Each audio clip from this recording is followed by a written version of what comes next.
Packers are coming on tonight. So get ready.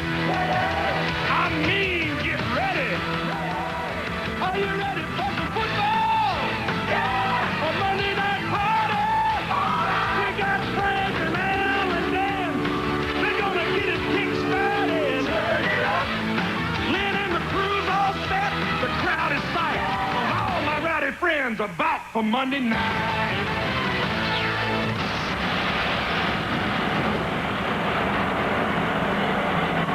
The moon over the Windy City, Chicago, the familiar skyline. It's not the Windy City tonight. A beautiful night for football. No wind whatsoever. Temperature in the mid-60s. Sellout crowd here at Chicago's Soldier Field. The classic matchup, the Green Bay Packers and the Chicago Bears, and they're going to meet on Monday night. Hello again, everyone. Frank Gifford with Al Michaels and Dan Dierdorf, and this is a classic. Green Bay and Chicago, as we told you, they have met 148 times. The Bears have the overall edge, but last year, the Packers dominated. They won both games by a combined 73-9 points. This year, the Bears got off to a good opening day start. They won big time behind quarterback Eric Kramer. He threw 3 touchdown passes in their victory, and it was very unbear-like of them.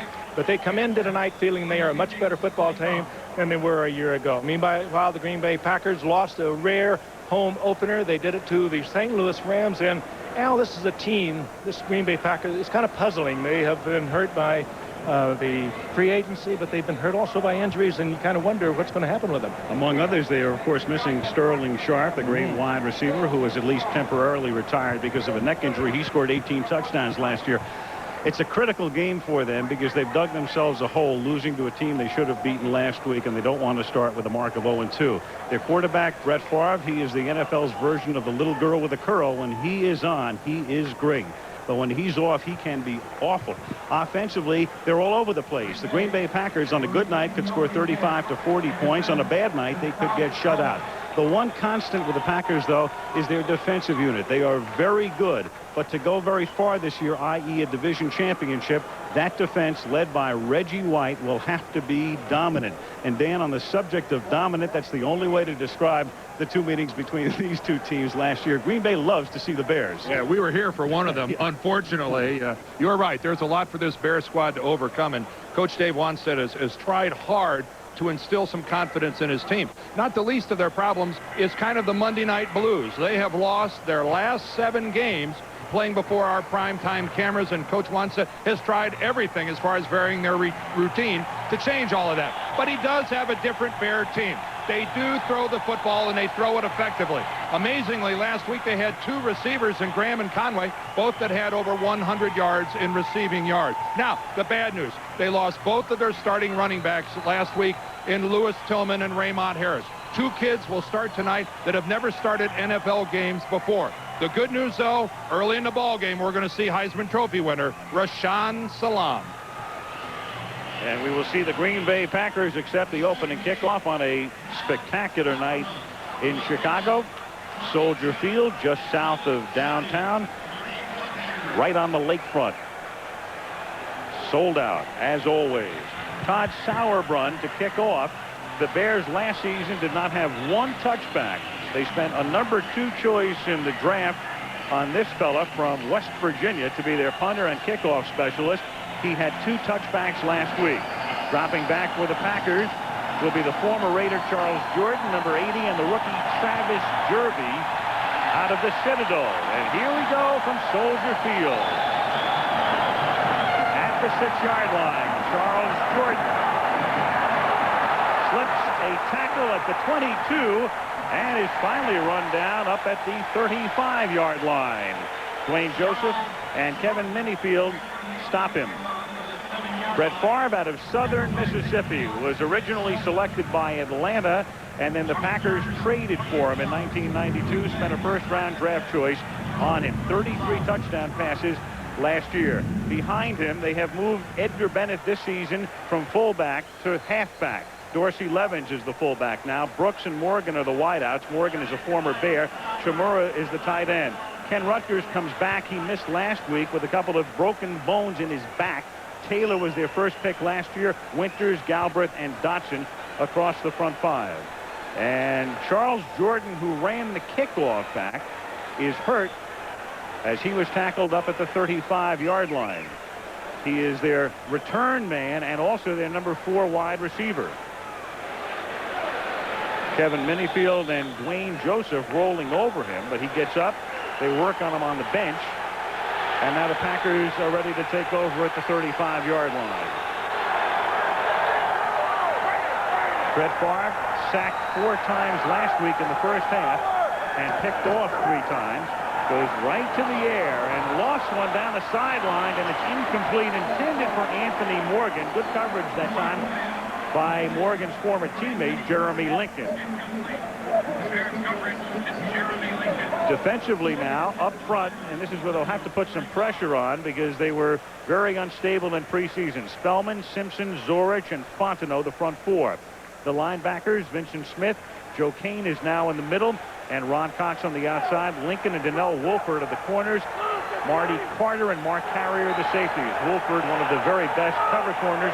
Carter came over from Tampa Bay. Edgar Bennett, who's had big days against Chicago, 300-yard games in his career, 3 of the 4 he's had in his career, picks up 6. Vincent Smith makes the stop. Had a couple of 100-yarders last year against the Bears. Good Edgar Bennett. But they have moved him over from fullback to the halfback position mainly because he is a good receiver out of the backfield. He's very versatile, can do many things. 3rd down and 4 at the 41-yard line. Mark Ingram, the 3rd wide receiver, comes into the game. Brooks in motion. And Favre steps up and throws to the 49-yard line, and that's Mark Ingram making the catch. The one-time Giant and more recent Dalton picks up a 1st down. Dwayne Joseph the first to make contact. Well, that's one thing that Mark Ingram will do, is he will work the middle of the field for you. And somebody has to work the middle of the field for the Green Bay Packers because that's where Sterling Sharpe made his money. But you see what happens to a receiver when you go inside and play with the big boys. If you make the catch, yeah, you got the 1st down, but boy, do you get whapped around for it. And that's what happened to Mark Ingram right there. Nice piece of tough football for the Packer receiver. William Henderson is in the backfield, a rookie out of North Carolina, seeing his first NFL action. He was hurt and missed all of preseason. He's number 30, stays in the block, and the pass is too high and off the right hand of Mark Ingram. It'll be 2nd down and 10. Donnell Wolford with the coverage. These are the things they would be doing with Sterling Sharpe in Mike Holmgren's West Coast offense, and that is the short passes to the outside, the little pass over the middle. Sterling Sharpe, over 300 receptions in the last couple of years, the last 3 years for him. Remarkable. And, of course, as Al documented, he's no longer here. And well, Sterling Sharpe wouldn't have caught that last pass. No, he wouldn't have. Neither would Don Hudson. That was a poor throw by Brett Favre. That's the offense that they have decided to stay with. 2nd and 10. Bennett, room to the outside, picks up the 1st down. And as he straight arms Lincoln, he gets shoved out at the 35-yard line behind a Harry Galbraith block, a gain of 16. Well, not intended to bounce to the outside, but absolutely no contain on that side for the Packers. Big block by left tackle Ken Rutgers. Look at him collapse the entire left side. He's number 75, and Bennett is able to bounce to the outside. A complete obliteration of that right side of the Bear defense by the left side of the Packers offensive line. There's Rutgers. He's not only back, but he's apparently able to play this game full speed. Good opening drive for the Packers. 1st down at the Chicago 35-yard line. Favre flips one out of the reach of Dorsey Levens, the fullback, and it will be 2nd down and 10.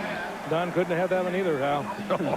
Michael Jordan might have had to work hard for that. Rutgers was not expected back for a couple of weeks, and he is the key to this offensive line for Green Bay. They were a mess last week, but he is a genuine all-pro over on the left side.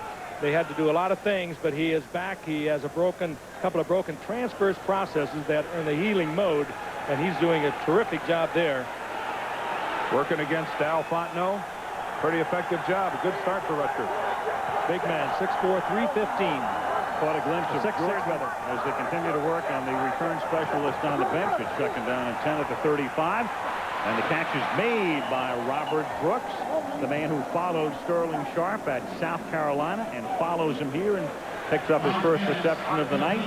And it's a gain of 7. It'll be 3rd down and 3. Brooks had 8 receptions last week in the loss to the Rams, and this is the offense that you're going to be watching all night. It's a 3-step drop or a 5-step drop, and then just get rid of it. A quick read on the part of Brett Favre, and he does it well. And I think a lot of it is going to be to this side of the field. Jeremy Lincoln, number 39, coming right at you there. He's the guy the Packers are going to try to work on tonight. 3rd and 3.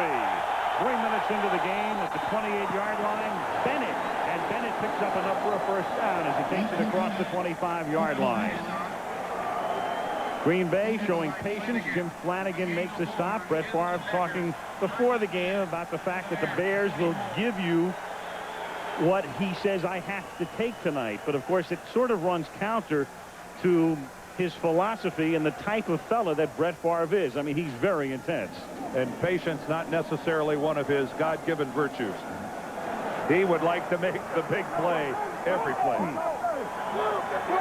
9th play of this drive, first down at the 24-yard line. Bears in their base 4-3, and Bennett slips a tackle in the backfield and then gets taken down by Joe Kane, now the middle linebacker. When Kane first started in college, he was a safety, so when you take a look at a position manned by people like Singletary and Butkus, he really doesn't fit that mold. Vincent Smith comes through clean. He's 55. He just misses the tackle. He's not under control and in a position to make that play. Kane is, but that could have been a loss. And a good look at the speed of this Bear defense. They're not big. They're all fast. Even the defensive linemen, all at one time or other in their careers, have played linebacker. They have great speed, not too much size, but they're very fast and very quick. Favre, protection, and the pass is dropped at the 20-yard line. Mark Carrier with the coverage that time on Anthony Morgan. Carrier timing that hit out perfectly against his former teammate, and Mike Holmgren, former San Francisco 49er offensive coordinator, calls the plays. And a good look from our end zone camera. Great look. And what timing on the part of Mark Carrier. He arrived when the ball arrived. I would call that perfect. As we see Charles Jordan, he's probably on his way in for an X-ray. That's a big loss for him. He runs back kicks and punts. 4 receivers in the game. Terry Mickens is the 4th wideout. And it's caught at the 9-yard line by Robert Brooks. So Favre converts on 3rd and 9 and keeps this drive, which has now consumed 4.5 minutes going. Boy, what a throw by Favre. Talk about a ball that is right where it needs to be and getting there in a hurry.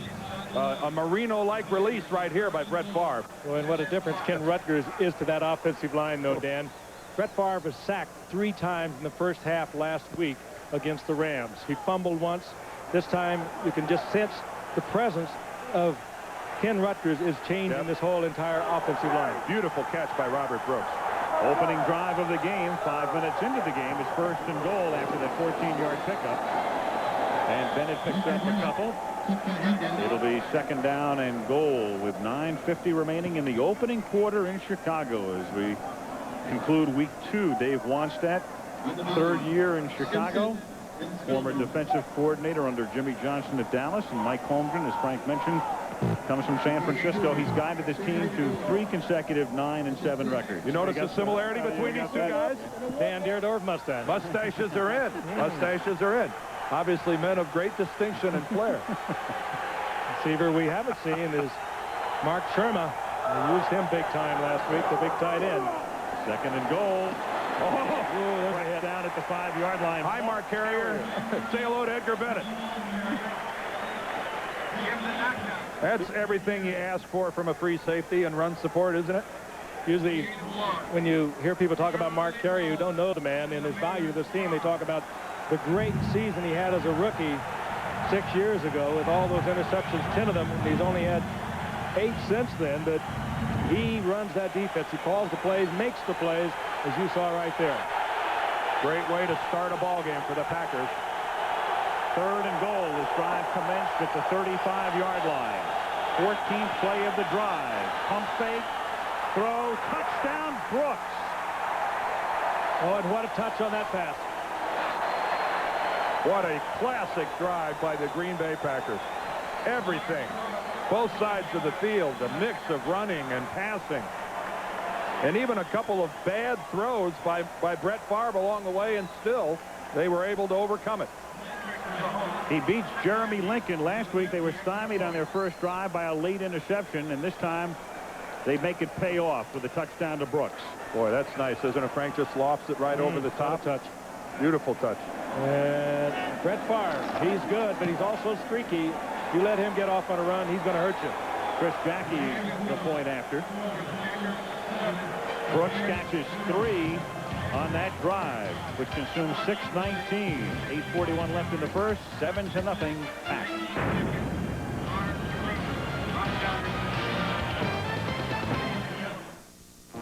In these mountains, you need a tough truck. Dave Ashley, search and rescue volunteer. Trails, I tend to make my own. It's one torture test after another. But the people I'm looking for depend on someone to find them. Well, I depend on something too. My Ford F-Series. How do you learn a job like this? Let's just say I drive something tougher than a golf cart on the weekends. Ford F-Series. The best-selling trucks are built Ford Tough. It wasn't much of a gift shop. It wasn't much of a fire. It was pretty much everything to Joe and Linda. It was gone pretty fast. A small, bright dot in the night sky, then nothing. And by now, someone may be watching this and saying, not unkindly, but still saying it, who cares? So we just wanted to say, well, there's Joe, there's Linda, and there's us. Cigna, a business of caring. All right, gentlemen, tomorrow, your butts are mine. Lights up. Miz, I'm hungry. Russell Athletic Wear is made to handle the toughest situations on and off the field. Hot dog. French fries. Hamburger. Tacos. Tacos grande. Pizza. Coach? Going somewhere, ladies. Hard work. Dedication. Commitment. Get Russell Athletic. Get tough. Get up there, Lord Bud. Go, go. The Green Bay Packers in an important Week 2 game. And again, you never want to overemphasize an early season game, but when you lose at home to the St. Louis Rams and then you go on the road and play your big rivals, it is a big game. And Mike Holmgren was talking about it, and Ron Wolf, their general manager, talking about it before the game, and Brett Favre, they know the importance of this one. They had to be a little shaky coming in here. They didn't quite know what they were. That's a great drive to get them under control here this evening. Michael Timpson will run back the kick as Chris Jackie sends it down to the 6-yard line, and the wide receiver picked up as a free agent from New England fumbles at the 21-yard line. And the Bears have fortunately maintained possession. Dick Hantak is the referee. Jim Flanagan was at the bottom of the pile to retain possession for the Chicago Bears. Well, I'm still awed by some of the hits you see on these kickoff returns. So that's where they'll take over when we come back at the 21.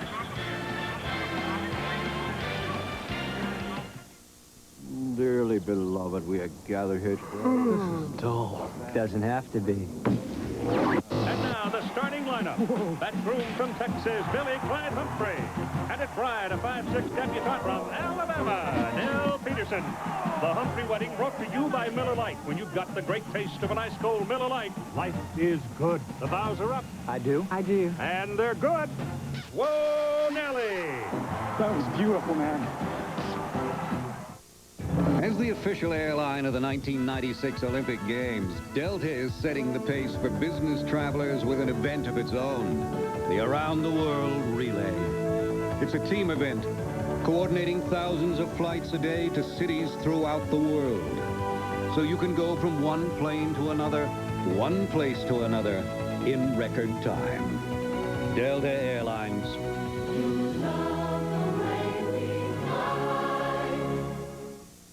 There are a lot of reasons we created Ford Windstar with so much passenger and cargo room. A lot of reasons we gave Windstar a wide stance for secure handling. And reasons it has standard dual airbags, standard anti-lock brakes, plus the government's highest front crash test rating. We'd be glad to name all the reasons, but you've already named them. Ford Windstar, created for the most important people in the world. world.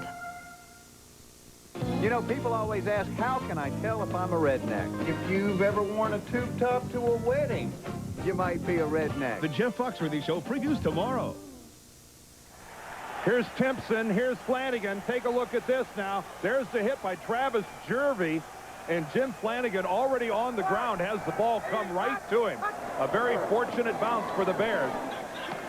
And they begin from the 21 with a pass from Kramer into the arms of Robert Green, making his first NFL start. Wayne Simmons makes the tackle.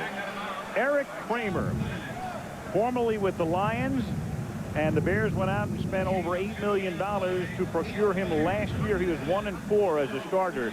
Green and Carter are the running backs. Conway and Graham, the wideouts. Jennings is the tight end. Up front, Heck, Perry, Fontenot, Leuenberg, and Big Cat Williams. Gain of 15 at the 36. Kramer is 2 for 2, and on both ends of Kramer's passes has been Green. This time the gain is 3 yards. It'll be 2nd down and 7. Defensively now, the Green Bay Packers, led by the all-time great Reggie White. The youngster Wilkins, Yurkovich in the middle. Sean Jones, another outstanding defensive end on the other side. Simmons, Strickland, and Coons are the backers.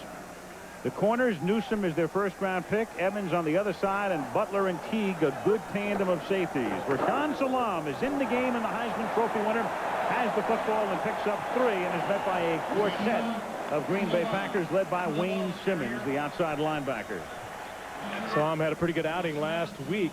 47 yards on 10 carries for a 4.7 average. They're going to kind of work him in and out of the lineup. You get the feeling, though, he's going to break one off, and all of a sudden he's going to be in there big time. I think the Bears are being so smart in the way they're easing him into it. They're conscious of field position. They don't want to give him the ball inside their own 20, their own 30. They're trying to gradually get him warmed up into a game. They're handling this guy like the franchise back they believe he is. 3rd down and a long 3, and the Packers jump. And Kramer's pass is caught by Anthony Johnson. It was Gabe Wilkins who came across the line. Wilkins, a second-year tackle out of Gardner-Webb. He's a youngster. Dick Hancock will have the call. Reggie White's been working with him, and he'll have to work with him about staying on his side of the line. Eric Kramer has one of the best hard counts in the league. He's excellent at varying the cadence. Defense, number 98. Penalty is declined. First down. What he does too, Dan, and he does it so well, he'll go on a 2 count, he'll go on a 3 count, a 2 count, a 3 count, a 3 count, and then boom, he'll go on a 5 count. And he does it all the time. And he gets away with it. Throw in a little head movement there as well. Boy, you can see how hard he does it. Yeah, there's that last little one, but by that time, Wilkins already across the ball. Penalty decline. Johnson caught the ball. Kramer going deep, and the coverage is there. Conway was the intended receiver, but back with him step for step was Leroy Butler. No chance. That got him a 73-yard touchdown last week against Minnesota. A little play action, and Conway was out there all alone. This time, Green Bay with double coverage on it. Very little chance to complete that. But even though it's an incomplete pass, it serves notice on the Green Bay defense that they have to play Conway a certain way. It loosens things up. Even though that wasn't a completion, it still dictates the Packers playing defense a certain way when Curtis Conway is out wide. 2nd and 10. Green picking up about 3 with 6.5 minutes remaining in the opening quarter. Green Bay on top 7-0. Mike Pryor in on the stop. The Goodyear Blimp Spirit of Akron. Aaron Jenkins at the controls, providing the scenics on this great night. Last time we saw the Bears in preseason, quarterback duel going on. Would it be Kramer? Would it be Steve Walsh? They spent a lot of money for Kramer. He can do a lot of things that Walsh can't. They wanted him to win the job, and he did, in fact, cement it in a preseason game against the Cardinals. Last time we saw the Bears, the best quarterback on the field was Eric Zier. It was the Browns of Cleveland. 3rd and 7, and Conway has it go through his hands. So Curtis, who has been, in Dave Wanstead's words, playing like a first-round draft choice that he was 3 years ago, reverts there, at least temporarily. Oh, that's when, that's hard to drop. It was perfectly placed. Did not have too much on it. It was a good move by Conway to get there. Just didn't handle the ball. Great protection here. And Kramer did everything but catch this for Conway. Beautiful right pass. in the hands. Beautifully done. And the Bears in a 4-receiver set that time. George Halas looking down from above, I'm sure, is rubbing his eyes. He could hardly believe what he sees. See if Sauerbrunn can hit one to the Coffin corner. Instead, he boosts it straight down the middle, where it's juggled and fumbled by Mark Ingram at the 17, but Green Bay maintains possession as Pryor gets down there to fall on it. So the Ingram is a little crowded here. He's close to drawing a flag. 7-0, Green Bay. Pennzoil Performax 100 Synthetic Motor Oil presents the 100% protection play. The voters in Washington aren't usually fond of pork, but Redskin fans were in hog heaven for Super Bowl 26 as Mark Griffin nailed Gary Clark for a touchdown in their 37-24 victory, the third Super Bowl title in franchise history. Got Clark in the end zone, touchdown, Washington Redskins. Griffin has struck gold. Wow, how'd they do that? Pennzoil introduces Performax 100. 100% synthetic at a breakthrough price. 100% synthetic at a price this low? How'd they do that? Leave it to Pennzoil to make synthetic affordable. How'd they do that? Hey, there's more. An extra $6 rebate on a case. Or $6 off on an oil change by the pros. How'd they do that? Engine problems? Before you try a tune-up, try Gum Out first. The solution could be less than $5. Just off the Pacific Coast Highway, there's a place where America ends and the Pacific begins, all right outside your window. It's the Seven Gables Inn overlooking Monterey Bay. 7 gables, 14 rooms, one spectacular view. So if you go, bring your wide angle lens and your Visa card, because the Seven Gables Inn will take your breath away. But they won't take American Express. Visa, it's everywhere you want to be. The Washington Huskies tackle Big Ten power Ohio State. Tennessee battles SEC rival Florida, or other regional action. Saturday on ABC's College Football. Prime time tomorrow on ABC. Special previews of the Jeff Foxworthy show. And the Monroe's Plus coach moves to Florida and into the pros for his season premiere tomorrow night. Then Wednesday, a night of premieres starting with Ellen, the Drew Carey Show, Grace Under Fire, The Naked Truth, and Prime Time Live, the Wednesday night lineup right here on ABC. We're all going to Florida. Yeah, next week. Next week, Miami against Pittsburgh. The Packers, and remember, with Charles Jordan hurt, Mark Ingram was back to return that punt, and he fumbled, but they've maintained possession, and Edgar Bennett picks up 3, taking it to the 20-yard line. Brett Favre has thrown touchdown passes in 9 consecutive games. Take a look at that. The record for consecutive games with 2 or more. Johnny Unitas in 59 with 12. The dandy one, Don Meredith, and another dandy, Dan Marino. I'll tell you, Don doesn't have a clue that he has that kind of record. Yep. That's great. It's great to see Meredith's name. And, you know, Don had such a wonderful career. It's the first time in my 10 years on the show I can remember using Meredith as an example of something terrific. He was not a classic thrower, was he? Favre throwing to Robert Brooks, and that's a first down up at the 33-yard line. Got into broken body parts, you'd get into a Meredith rundown on what expansion quarterbacks are all about. I don't think they had a lot of Meredith training reels where they showed young quarterbacks, this is how we'd like you to do it.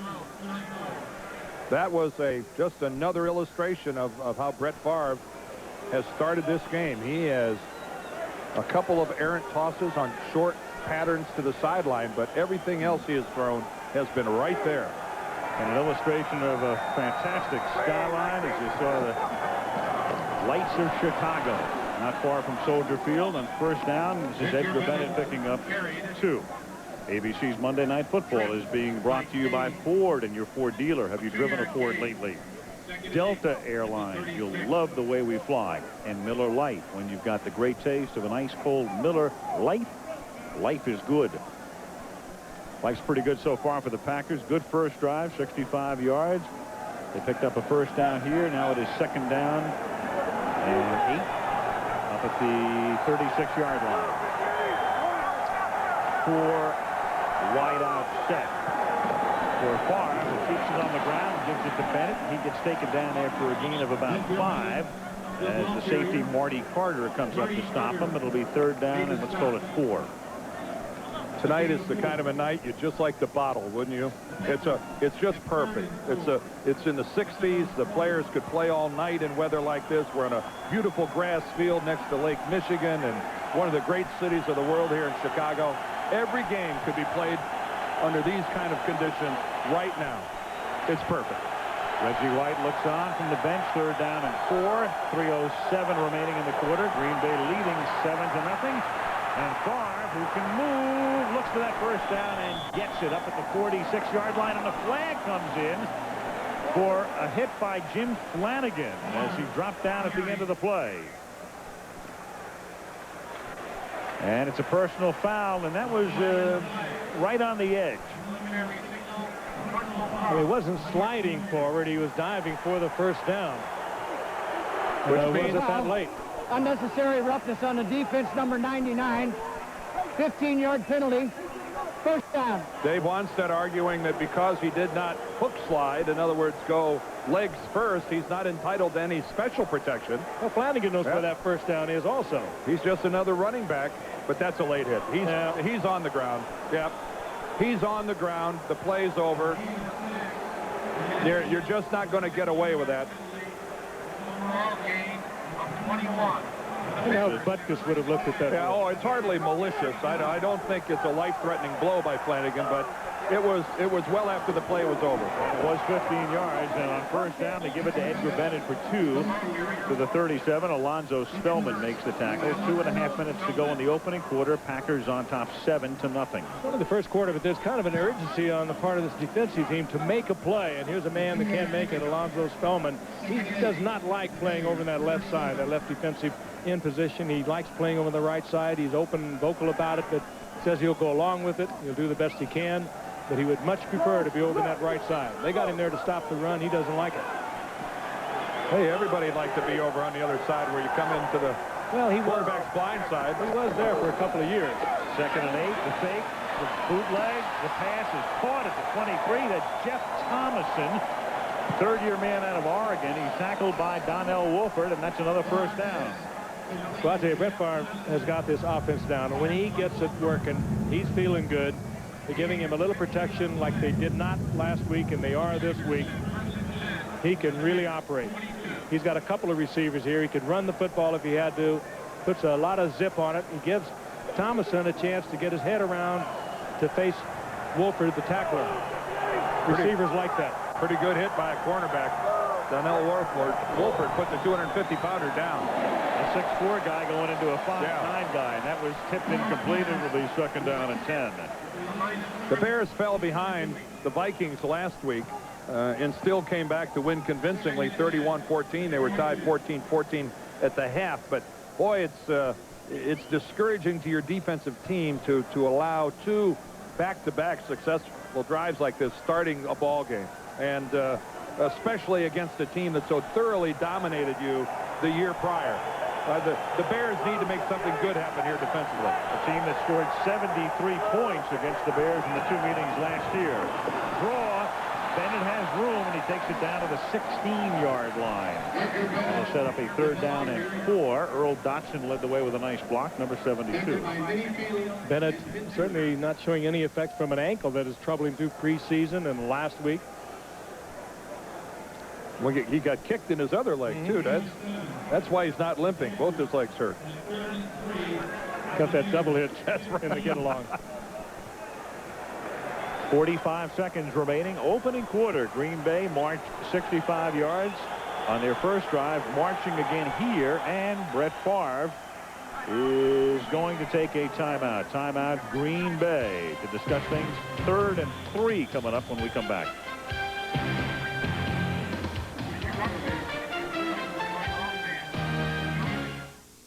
We made history on the American road. Now we're looking to the future. Introducing the new Ford Explorer. The top-selling compact sport utility that has standard dual airbags, as well as the roomiest interior, plus the one with the highest quality of any American compact sport utility. The new Ford Explorer. Far and away, the best the world has to offer.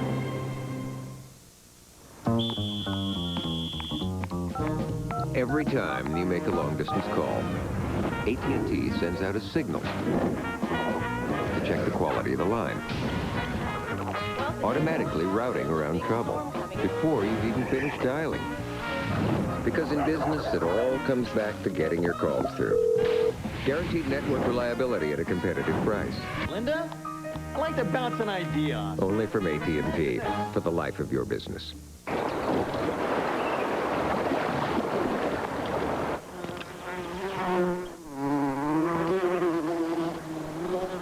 Cold filtered Miller Genuine Draft. The cold one. You know the beer, you know the taste. With Miller Genuine Draft, the world's a very cool place. Wednesday. He's like every guy you ever met. Only funnier. I look like a Bartlett pear with a rubber band wrapped around the bottom. The Drew Carey Show, Wednesday on ABC. A spectacular. It's the Sears Tower, I believe, in the foreground, moving out of your picture. And Soldier Field right on the lake. 3rd down and 3 as play resumes at the 15-yard line. Favre throwing, and the catch is made by Morgan, and the former Bear comes back to Chicago and burns the Bears. Good call. You let Brett Favre, who can also run the football, with a 3rd down and 3, let him roll out, give him the option, and he strong arms it back across his body. That's not an easy throw. He made it look easy. And Green Bay, 2 long drives, and this takes a lot out of a defensive team. A Brett Favre touchdown pass. He's on top of things. Chris Jackie for the point after. And with 33 seconds remaining in the quarter, the Green Bay Packers looking so futile offensively last week. Brilliant offensively tonight, 14-0.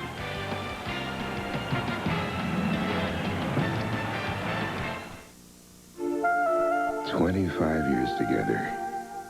They've just flown by. 25 years of kids, jobs, moving. I didn't just want to bring her back to her favorite place.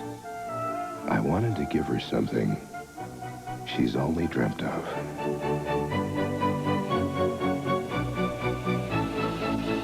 The 25th anniversary diamond necklace. What is thy bidding, my master? There is a great disturbance in the Force. It is battery. If you only knew the power of the dark side.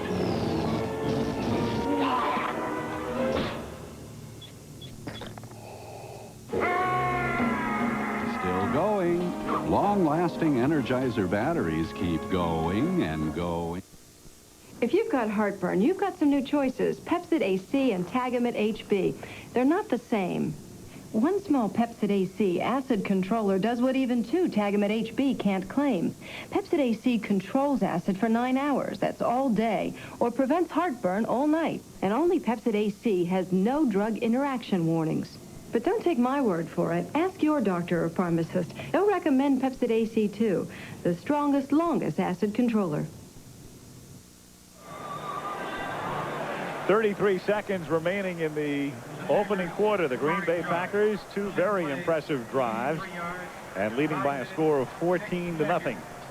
Michael Timpson to run back the kick. Green Bay 11:25. They've had the ball on those 2 drives. Chicago just over 3 minutes. Michael Timpson playing in his 72nd NFL game, and it's the first time he's ever appeared on Monday Night Football. And he takes the ball at the 10-yard line. And the former Patriot is up to the 25. A flag comes in as he is pushed all the way back. The veteran Dick Hantag to make the call.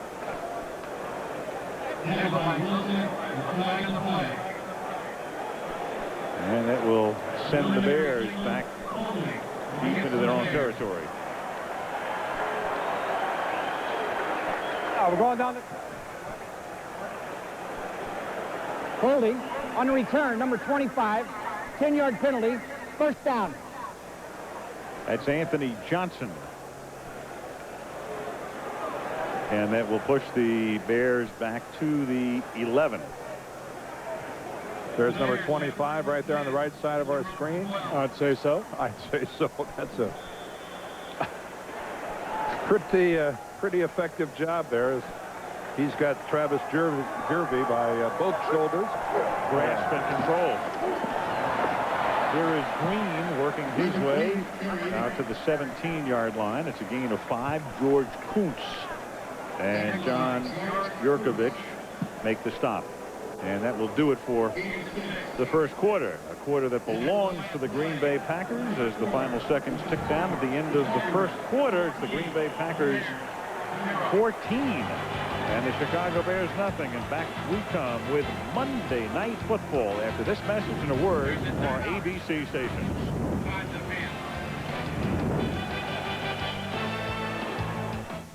Okay, David, get back to me. Right. And Peter, 2 words. In budget. Well, now look at MIS. Under budget, reduced staff. But sir, we all got to work smarter. But sir, it's not her. It's those new computers. They do everything for her. I suppose they just installed themselves. Practically, they tell her if there's a problem even before it happens. It's under budget. Compact desktops and servers make the most of Windows 95, creating a system that can almost run itself. Where does he get this stuff?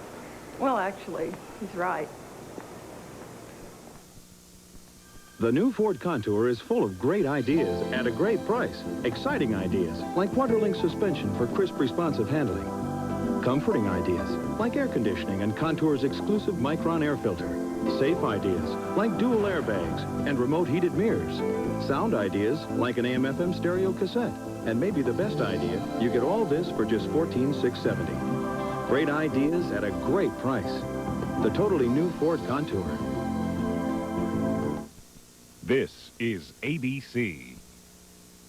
Southwest Sports Scene after Monday Night Football tonight on KXTV 10. Get him out of here! It's closeout time at Suburban Ford. And the 95 inventory's gotta go. They gotta go now. For a limited time, get every new and used car and truck at the lowest price of the year. It's the last time you'll see this giant inventory at a price this low. That's right. So take I-80 to the Regional Ford Center, Suburban Ford, while savings last. Get him out of here! Yeah. It's Warehouse Closeout 95. Get a 95 Camry for just $189 a month, and we'll pay off your trade no matter what you owe. Full or no Toyota, the Toyota Warehouse. Go for the price. Start the second quarter in Chicago. Al Michaels with Frank Gifford, Dan Deerdorf, and Lynn Swan. The Chicago Bears with a 2nd and 5 at the 17, trailing 14-0. Kramer goes back the other way and picks up the first down, hitting Jeff Graham for a gain of 6. Former Steeler, first down up at the 24-yard line, and Wayne Simmons makes the stop. In the long history of the series, no team has scored more than 14 points against the other in the 149 meetings. So the Packers with 14 in the first quarter tonight, tying the mark. Well, you can tell by those numbers that fatigue is not a factor for the Chicago offense. They ran 8 plays, I believe, in the first quarter. Robert Green tackled by Sean Jones as he picks up about 3. What the Packers need to do against Fritz Shermer's defense, and there's Shermer right there sending out some signals to his Packers, is stay balanced. They showed some good balance last week in their game against Minnesota. Their ability to run it inside. Salam worked effectively between the tackles. They bounced outside a couple times with Green, and they got the ball to Conway and to Graham. They can't give up on that. They've got some balance, and they've got to use it. 2nd and 8. Kramer flings one, and it's caught by Graham, who stayed with it. Good concentration, because he certainly knew that George Teague was right there. Well delivered by Eric Kramer, but you're right, Al. That one took a little something on the part of Jeff Graham. He knew he was going to get popped, and he did. He's going to get a little breather, too. He steps to the sidelines. Michael Timpson coming in. Right there, the contact by Teague. Well, you really have to focus on that ball. Chicago 1st and 10 at the 40-yard line. Curtis Conway in motion.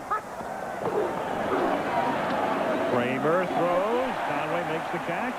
He's up to the 49, a little short of the first down. Kuntz and Strickland converge on the stop. Good one next week. We'll be at Joe Robbie Stadium a week from tonight. Down to Miami we go as the Dolphins, who are 2-0, host the Pittsburgh Steelers, also 2-0. Miami coming off its victory yesterday over New England at Foxborough. Steelers beat Houston, so 2 unbeatens, 2 prime contenders in the AFC, matching up next Monday night. A good one. A very good one.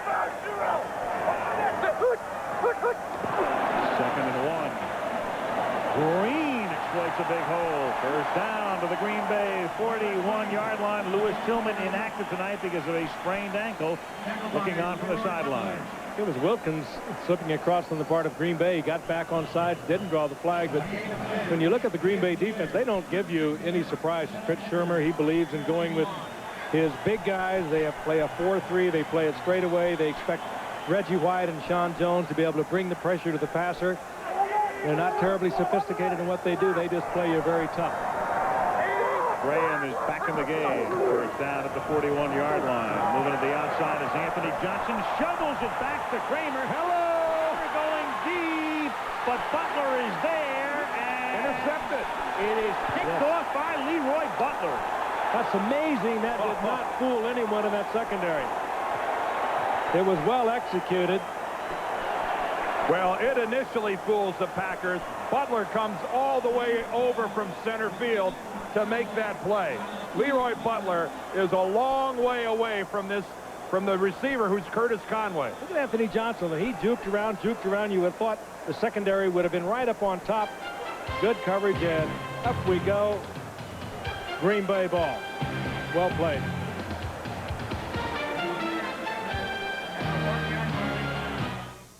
I'm Steve Thomason, Chief of Police, Spring Hill, Tennessee. Any truth to the rumor the new Saturns are a little sportier? Man, I don't know how they could get much sportier than what they are now. Any truth to the rumor you just got a new radar gun? Yes, sir, a little bit more state-of-the-art. How does it work? Simply point, shoot, and write it up. You know, you could just raise the speed limit. No, sir, we're going to leave it at 30, and hopefully that everybody will be driving that way until they get out of town. Well, what if they don't? Make my day. Thanks to Sprint Business, the Kelly family is getting bigger every day. There are over 500,000 of us. Because SprintNet is the data network that allows Kelly Services instant access to all their people coast to coast. That's how Sprint helps them place more people in more jobs in half the time.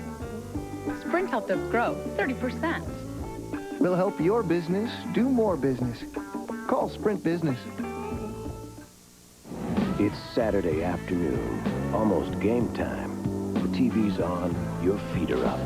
You've got the remote control in one hand, a great tasting ice-cold Miller Lite in the other. And somehow nothing really captures the perfect feeling of the moment, quite like the Great Canadian Beaver.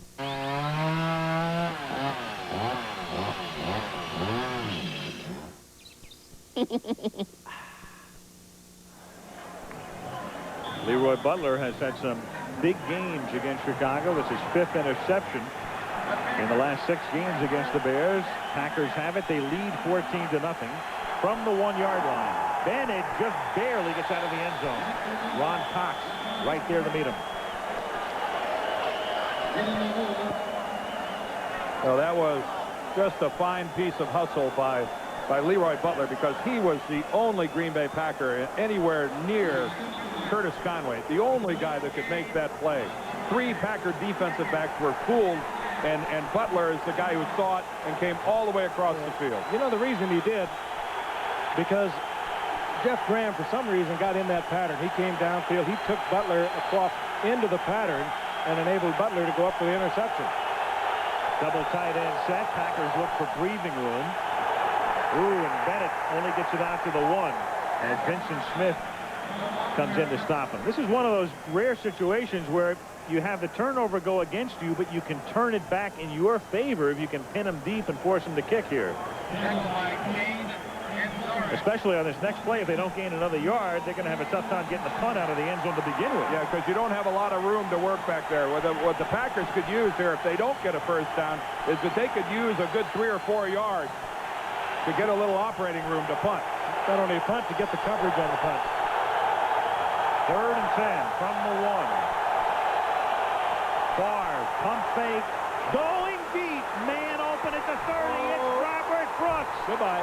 Robert Brooks is inside the 30 and going all the way in for a touchdown. And 98, isn't it? And he makes Donnell Wolford look like a rookie who'd never seen that before.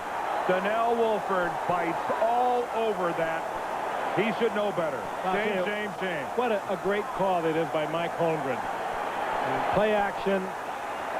Just absolutely a gutsy call, but a really good call. Well, officially, they'll make it 99 yards. The ball inside the 1, so it equals the longest play ever. This just never happened. Brooks is going to spin Wolford all the way around. Look at that. A complete, he just undressed him, But Frank. when Wolford looked around and saw the play action, it froze for a second. Wolford, Pro Bowl cornerback, he just got it handed to him. First time in the illustrious history of the Packers they've had a 99-yard touchdown. Chris Jackie with the point after a 99-yarder from scrimmage. 10:08 left in the half. Green Bay 21, Chicago nothing, and the crowd booing.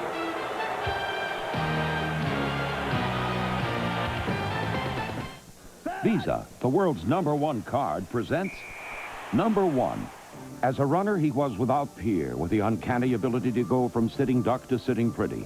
He seemed to move as if propelled by forces beyond man's control. Who is the NFL's all-time #1 runner? In 1970, Elton's very first song went gold. Then Rocket Man went gold. Then 103 of his other songs went gold. And now that he's touring with 38 musicians and a small army of stagehands, And how will you be paying? Elton's gone gold. Money? These are gold. Oh, we'll need 371 wake-up calls. After all, nothing's got the power of gold. Walter Payton earned the nickname Sweetness, and after amassing more than 16,000 yards rushing, earned his just desserts as the NFL's all-time #1 rusher. 5 years ago, I started hauling cars for Saturn. Man, that was fun.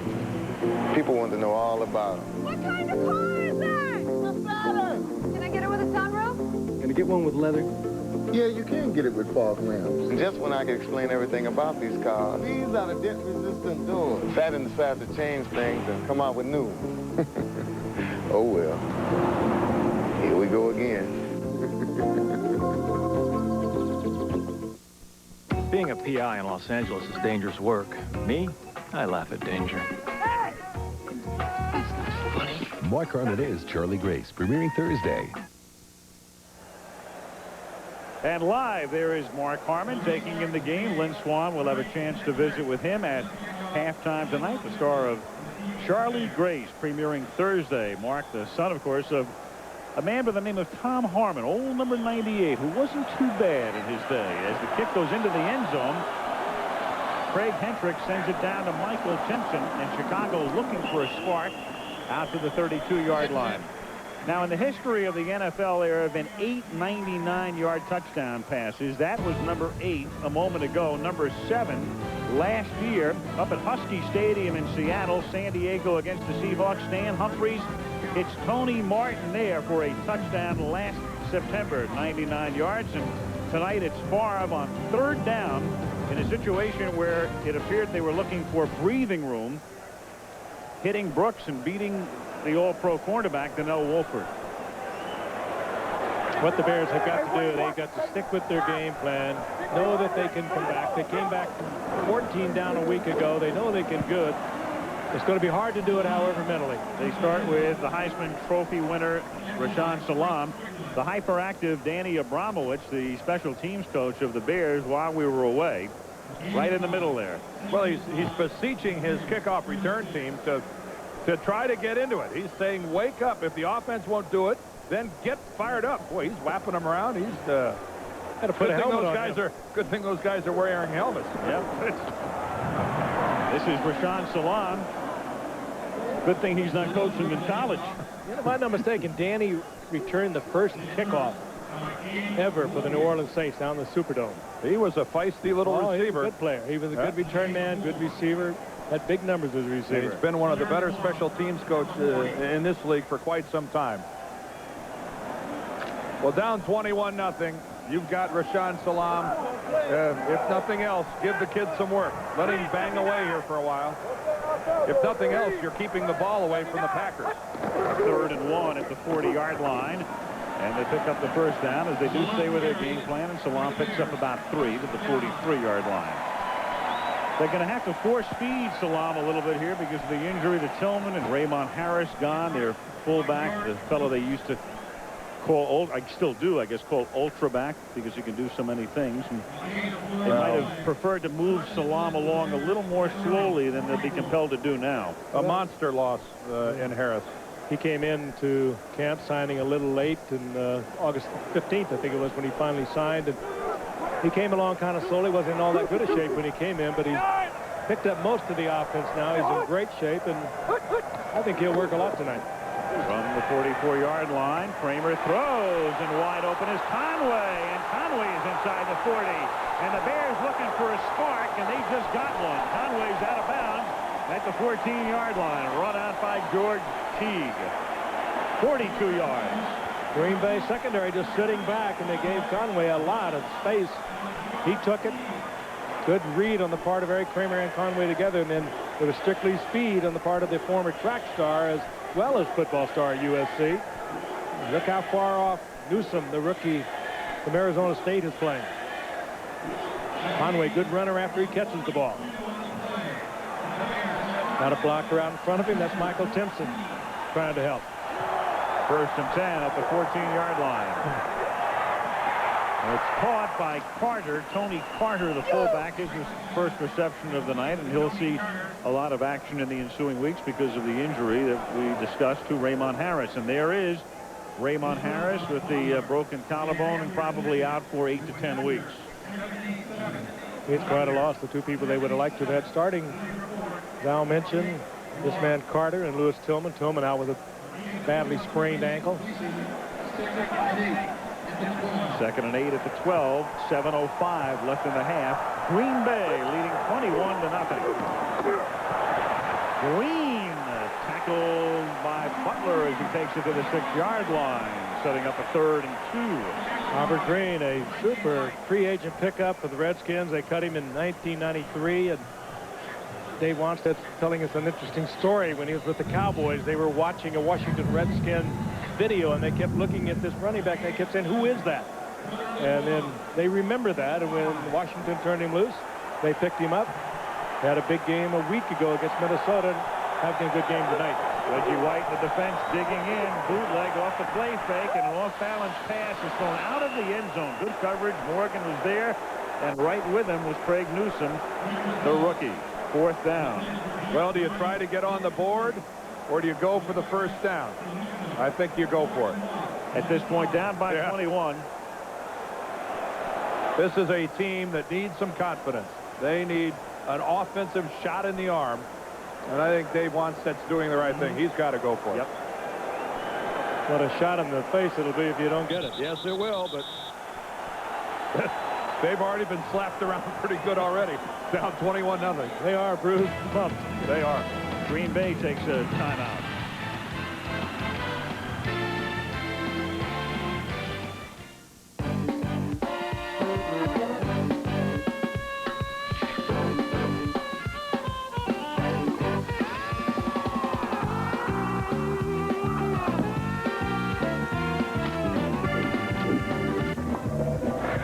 Cold-filtered Miller Genuine Draft.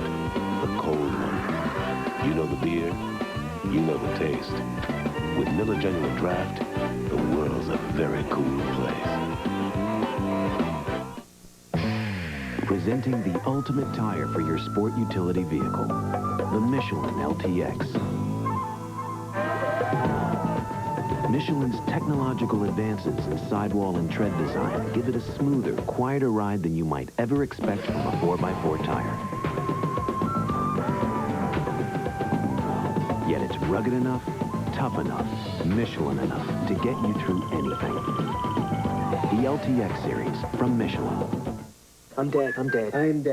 I got 47 boxes to ship out by tonight. Easy. FedEx shipping software. It's just point, click, and ship. Really? Bramwell thinks I'm working my tail off. Just point, click, and ship. Take a long lunch. Point, click, and ship. Play a little golf. Point, click, ship. FedEx shipping software is so easy. Just point, click, and ship from your own computer. Mr. Bramwell. I'm dead. You're dead. I'm dead. You are really, really dead. For free shipping software, call FedEx. Two division champs meet in the AFC when the Steelers go fishing in Miami. There's your moon, Al. It's our traveling moon. It's full every week here on ABC. We just travel with that. Not quite a full moon. It appears to be a little bit away from that. Slightly chewed, and right now the Chicago Bears are in danger of being chewed right out of the game. Thoroughly chewed. I don't think that was a smile as much as it was a grimace on the face of Dave Wannstedt. Big play here. Trips right as they line up Green, Conway, and Graham. It's 4th and 2 at the 6, and they keep it on the ground and run it with Anthony Johnson to the 3, and they pick up the first down. So the whole focus is to the right side with the 3-man position there, and they give it to Johnson and just slam him over the left side. Well, it's really a pretty effective running formation when you stop to think about the simplicity of it. They had a receiver split to the other side. So you've got 4 wide receivers, and look how it spread the defense. You've only got 5 Packers in that picture, and look how spread out they are. And when you only need 2 yards, somebody on the defense has got to slip a block in a hurry to get penetration to stop the play. The formation made that play at the 3-yard line, 1st and goal.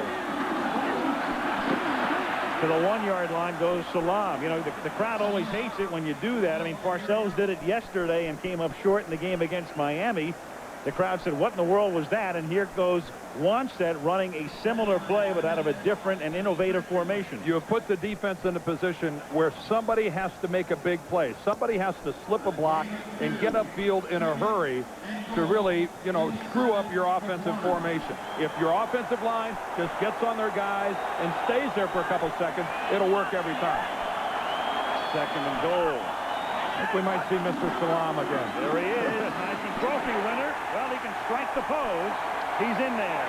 I don't think so. He scored a touchdown, his first one in the NFL last week, and just left the ball lying in the end zone. His response, I've scored touchdowns before. And the guy who led the way was the defensive tackle, Jim Flanagan. They line him up in the backfield and let him guide Salam into the end zone. And he comes up with a big block. He puts a popper right on Joe Kelly. See number 57 trying to fill. Ooh, there's Flanagan. Tremendous block on Kelly. Kevin Butler for the point after. And so it's pretty clear if the Chicago Bears win the game tonight, it will all boil down to a 4th and 2 late in the first half. They convert that. Salam scores. 4:58 to go in the half. 21-7.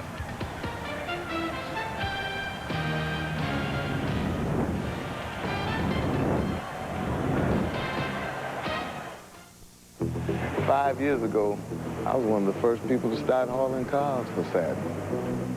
Man, that was something. People wanted to know all about it. I guess they thought I was some kind of portable showroom. What kind of car is that? The Saturn. What kind of car is that? It's a Saturn. I mean, people ask me all kinds of stuff. Yeah, they make everything.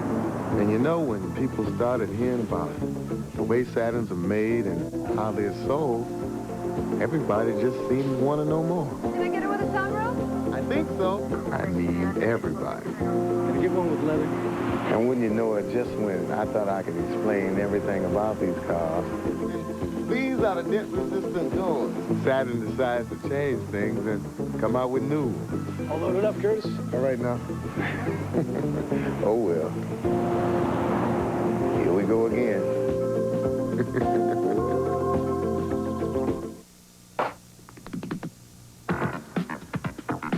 Stop doing that. Just say it. Delivery. Now get the Pizza Salad Special. 2 Little Caesars pizzas and a fresh Express Farm salad, all for one low price. Anybody who goes in there is not coming out alive. Critics are calling The Usual Suspects the best crime movie of the 90s. Convince me. With a whopper of an ending. The Usual Suspects, rated R. Now playing at theaters everywhere. Sunday. Will Lois Lane uncover Clark Kent's deepest secret? The season premiere of Lois and Clark, Sunday. It just gets better.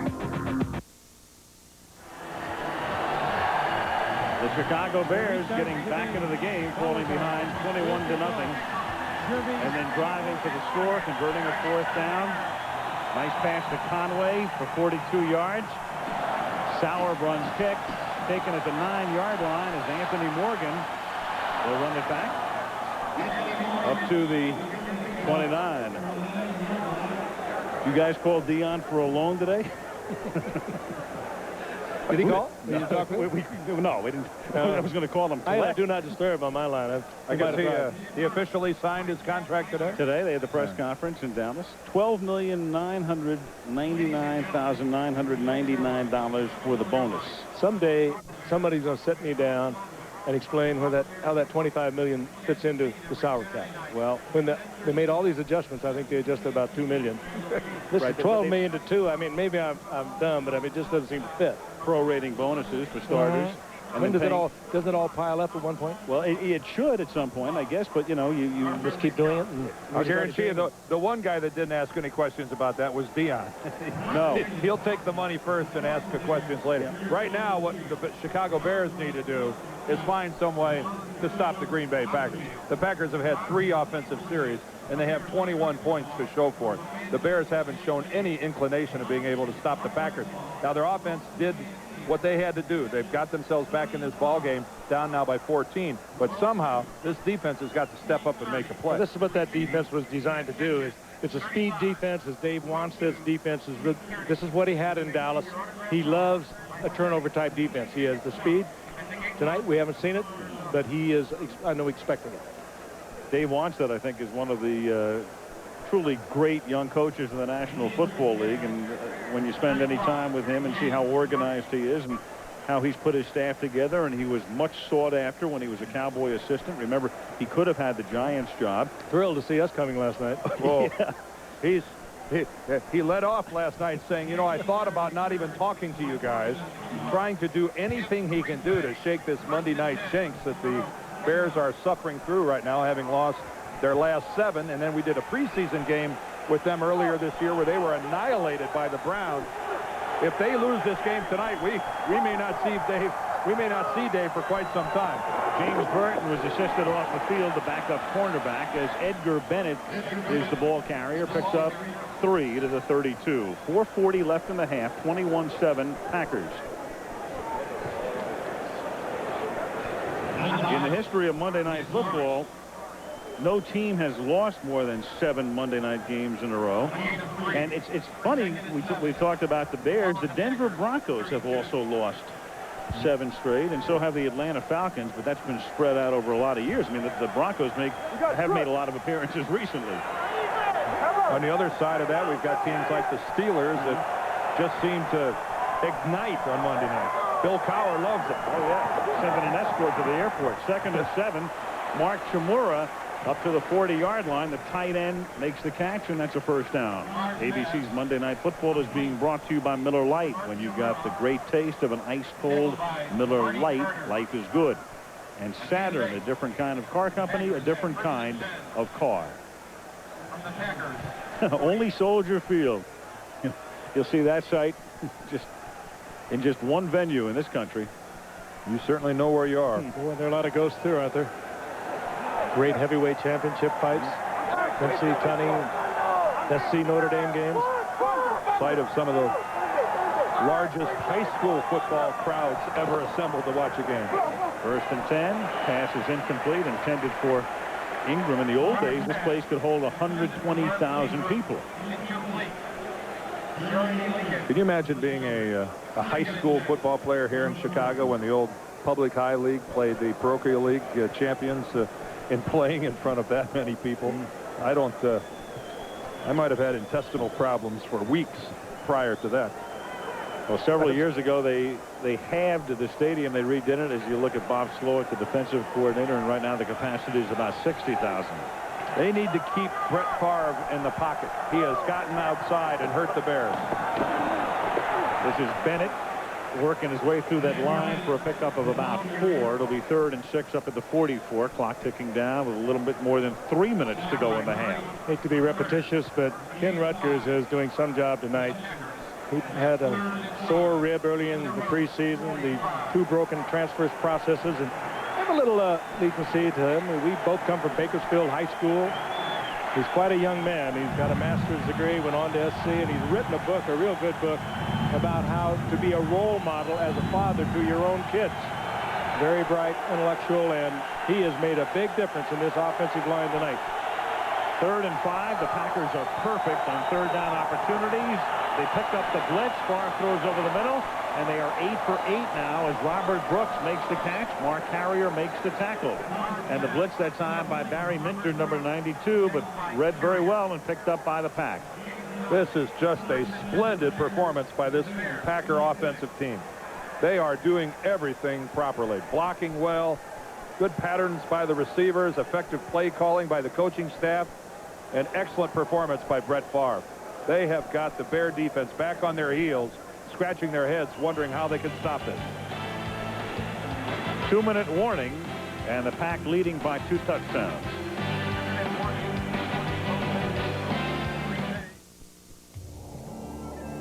Time marches on. And if you haven't planned for your retirement, you're losing ground. If you're like most Americans, you probably haven't saved enough, long enough, to retire on solid ground. That's why there's Sun America. Ask your financial advisor about Sun America today. Because the only thing that goes faster than money is time. Look to the sun. Sun America.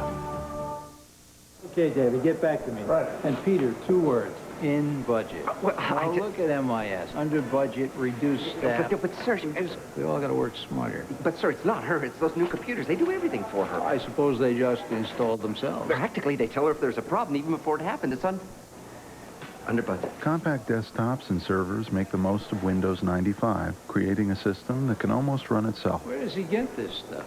Well, actually, he's right. You got the winning color. I got a 1985 Saab 900 Turbo. It's got 147,000 miles. I've had it for 9.5 years. I've done its maintenance. I use Pennzoil every 3,000 miles religiously. Now with the revolutionary Pennstar molecule, Pennzoil clings to moving parts. Works like liquid ball bearings. Using Pennzoil every 3,000 miles, it'll keep me right up to par. Engine problems? Before you try a tune-up, try Gum Out first. The solution could be less than $5. There's the regional college football lineup Saturday. You can call your cable operator for pay-per-view options in your area. Washington, Ohio State, Tennessee versus Florida, Oregon, UCLA, Pitt against Texas, Colorado State, and Air Force. Regional college football action. My alma mater is 3-0. How are you guys doing? Okay. We're fine. SC beat San Jose State. Sun Devils are doing all right. 1-1. That's all right. After the 2-minute warning, this is Edgar Bennett taking it to the 43-yard line. It'll be 2nd down and 7. Is Larry Kramer looking over some films that have been snapped and sent down to him. They take those right before the snap of the ball, right after the snap of the ball, and you get the reaction of a defense in specific situations. And now he's probably talking upstairs, one would suspect, to offensive coordinator Ron Turner, and discussing the moves right after the snap of the ball in a given situation. 2nd down and 7. Packers with the lead, so they can afford to take time off the clock. Flanagan got through. Favre is forced to throw in a hurry, and Jeremy Lincoln busts the play up. But that, look at what a tremendous athlete Brett Favre is. He's got Flanagan right in his face, and look how close he comes to still completing a pass. This drives your coach crazy. I mean, he gets so. Mike Holmgren gets so frustrated. You said it in the opening, Al. Well, Flanagan's like the little unblocked. girl with the curl. I know, but he gets away from Flanagan. I know. But he puts the ball up basically for grabs. If Lincoln makes the play, so this is going to be an interception, and he didn't. Should have been, and it wasn't. This is what makes you frustrated with Brett Favre, potentially one of the great quarterbacks in the league. But you still have to marvel at his raw athleticism. 3rd down and 7, and the catch is made by Terry Mickens. He makes his first reception of the evening, and another 3rd down conversion, taking it to the 19-yard line and a 1st down. Marty Carter making the tackle. You marvel, Dan, because then he turns around and comes back and does something like that. Right on the numbers, in between defenders. And you can see the frustration on Wanstead's face. 9 for 9 of the Packers now on 3rd down. He can throw that ball. It's just a defensive coach's nightmare. From the 19-yard line, and it's in and out of the hands of Terry Mickens. 2nd down. Now, a lot of times you can overrate that 3rd down conversions. It doesn't mean too much unless you really know the distance. But clearly, when a team is 9 for 9, that tells you plenty. They're not losing the game. They're doing 9 for 9 of anything. They're doing something right. No, this is as good a half of football as you can expect an offensive team to turn in. What we've seen out of the Packers so far.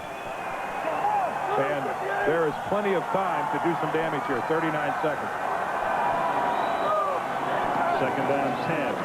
Draw. Bennett looks for room and picks up about 6. Takes it to the 15-yard line. And the Green Bay Packers will spend the timeout here. Well, Jackie has a bad leg, the Green Bay field goal kicker, but they are well within his range. He's got a bad hamstring on his left leg, his non-kicking leg, but he is certainly within striking distance here. He turned down an opportunity for a 53-yard attempt last week.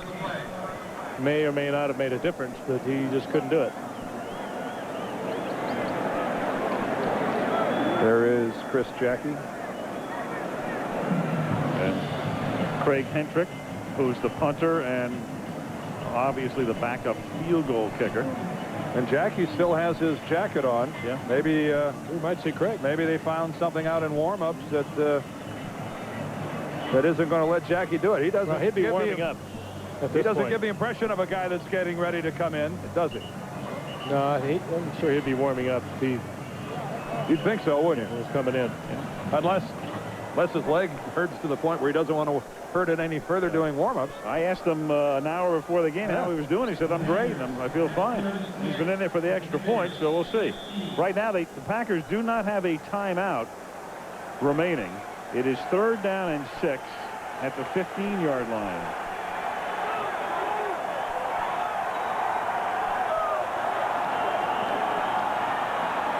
Deep drop, great protection, and the pass is incomplete, intended for Ingram. He was covered by Jeremy Lincoln. Had good coverage. So they finally don't convert, huh? Yeah. Going to be Hendrick, too, is it? It is. In fact, when we caught a glimpse of Jackie, it looked as if he was limping on the sideline. So he did kick the last. He has kicked the 3 extra points, right? He has. Well, it's apparent that he's hurt himself, I would assume, on that last one. This is a 32-yard attempt, and the kick is good. Good. Somebody might have got a hand on it, but everything's working tonight. 21 seconds remaining, so they go to the backup field goal kicker, and he bangs it through, and it's 24-7. And 4 for 4 for the Green Bay Packers on offense tonight. 4 possessions, 3 touchdowns, and 1 field goal. Fairly impressive. It's a wacky beginning to the season. Here's a team, the Green Bay Packers, playing at home where they are so tough at Lambeau Field, and they go into Hendrick as Marty Carter upends him. And they looked terrible last week against the Rams, a team they were favored to beat by 7 or 8 points, and then come back and are handing it to the Bears, who looked so good against Minnesota. Now I'll go back to it again. Their offensive line was a disaster last week. The Rams moved Sean Gilbert over to the right side to take advantage of a start by Joe Sims because Rutgers could not start, and they just ate Brett Favre alive. 3 sacks in the first half, 1 fumble, 1 block punt, and they just couldn't come back from it. Hendrick to Timpson, and he is wrapped up at the 20-yard line. Well, the one thing the Rams, the St. Louis Rams, can do to you, they do have one of the best young defensive lines in the NFL. Yep. Keith Crawford made the tackle. 14 seconds remaining now. So at the half tonight, the Lexus halftime report, Troy Aikman will be speaking with Brent Musburger. Aikman guiding the Dallas Cowboys yesterday to their victory. A look at the Deion Sanders situation coming your way. Reggie White, who has been not much of a factor tonight. Not that he hasn't had a good night. I mean, the Packers have done very well defensively. They've been double teaming Reggie, but on balance, everything's been terrific for the Green Bay Packers, who go into the locker room leading 24-7 at the half. And back we come after this message and a word from our ABC stations.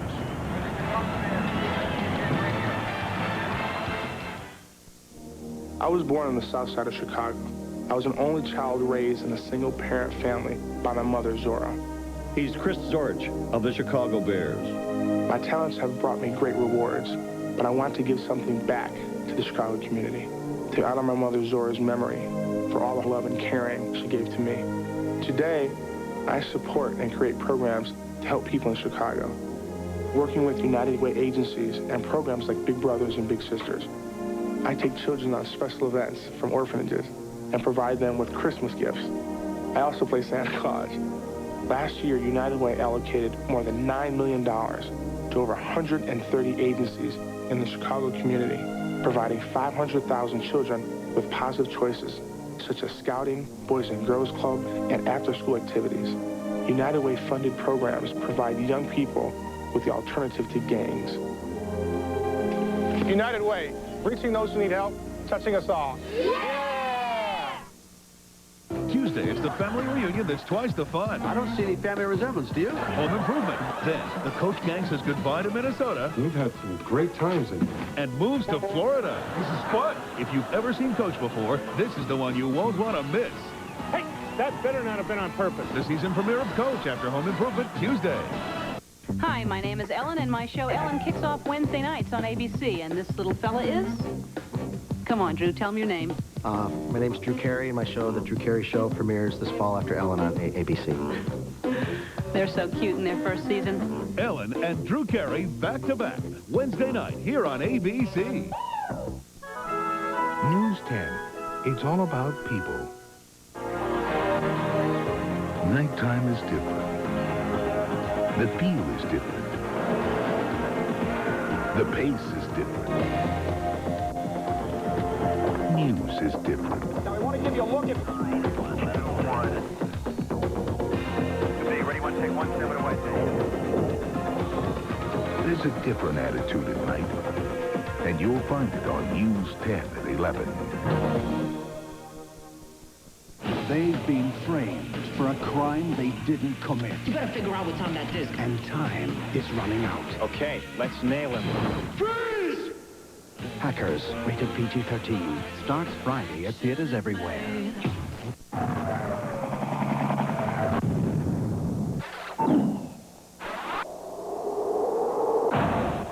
The focus isn't on what we have.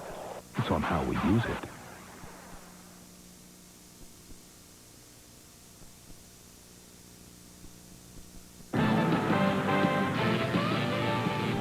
The Lexus Halftime Report. Brought to you by Lexus, a new journey in the relentless pursuit of perfection. From our New York studios, here now, Brent Musburger. I think the Bears would like to switch to Tuesday night football. Meanwhile, let's take you down to Dallas now. Deion Sanders news conference said there was one hang-up to that lucrative contract of his, and it was his mother. Well, she's down there in Fort Myers talking about, yes, I want my son to play for Dallas Cowboys. And I call her, I say, Mom, negotiating. You can't say stuff like that. We got to make him think we want to go somewhere else. Well, once Mom learned how to play hardball, Deion got his $13 million. Peter King of Sports Illustrated has traveled to Dallas, and Peter, what a contract. You know, as you look at the terms of this most famous football contract since Joe Namath, Remember, Brent, that the last 2 years of the deal will likely be voided. So this is really a 5-year, $25 million deal. One significant clause. Deion has 7 days after the baseball season ends to report to the Cowboys, not 2 weeks like he had in his last deal. But look at the cap impact. These are 1996 figures. Jerry and Stephen Jones have done a great job keeping this team intact, but they've got only $70,000 left to spend and 17 players left to sign. Well, Peter, one player Jerry doesn't have to sign is his quarterback, Troy Aikman, who is with us now. And Troy, how about the egos within the Cowboys? Do they approve of the signing of Deion? Well, I think that the players are very much for the signing of Deion Sanders. I think Jerry Jones did an outstanding job as far as confronting a vast majority of the players on this football team and getting input from them as to whether or not they thought that it would be a conflict or team chemistry would be harmed in any way. And players, including myself, are very much in favor of the signing of Deion, and we're all very excited to have Deion as a part of our club. Now, Troy, you restructured your contract to allow Deion to come into the Cowboys. $2 million is what we have heard. Obviously, you're going to get that money down the road, right? Yes, I'll get it down the road. In fact, I've made the comment to several of the people in the media, and that when you restructure a contract, as I have or many of the other players within our organization, we're not playing Santa Claus. We will get the money at some point in time down the road. It's just a matter of restructuring it as to when you get the money in order to free up some money for the ball club. And I've made this option available to the organization ever since I signed my contract 3 years ago. And this was the first opportunity that Mr. Jones felt that it was in the best interest of our football team to take advantage of that. And I'm glad that we were able to work that out. You've heard about Deion as a wide receiver in Dallas. Well, Troy told us he looks forward to throwing a pass to Deion when he's wearing the same colored jersey that he is. Coming up, the great Reggie White with Al Michaels in a moment on ABC.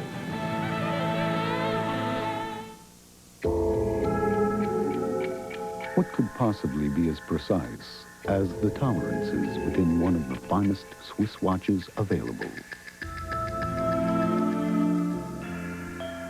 How about some of the tolerances within the engine and suspension of one of the finest automobiles available? The newest Lexus ES300. Let others follow. Tomorrow, the Connors become the castaways in a hilarious salute to Gilligan's Island, Roseanne. Then, Little woman's got a bun in the oven. he's one of America's favorite comedians. Number 2, only 10 more to go. And he's got his very own show. This is the best feeling in the world. It's a special preview of the Jeff Foxworthy Show right after Roseanne, tomorrow on ABC. Well, Deion Sanders was not the first big money free agent. No, Reggie White had already signed that 4-year, $17 million contract with the Packers. And Al Michaels caught up with the Packers star last night in Chicago. If you are the Green Bay Packers, was the signing of Reggie White 2 years ago a good investment? Has that investment paid off for the Packers? I think it has, and not just investment as a player. I accept my role as a leader, and not just on the football field. The guy who does extra stuff to try to be an example, and the guy who accepts his leadership role, and not a guy that always want to be in the back, but a guy that always want to be out in front, a guy that always want to make the plays, a guy that want to wear the ring, they want to be the champion. I don't have a ring. I've never been a champion in my life when it comes to athletics. And I'm so desperate for one, it's ridiculous. And I know the only way I can get it is I have to have the help of my teammates.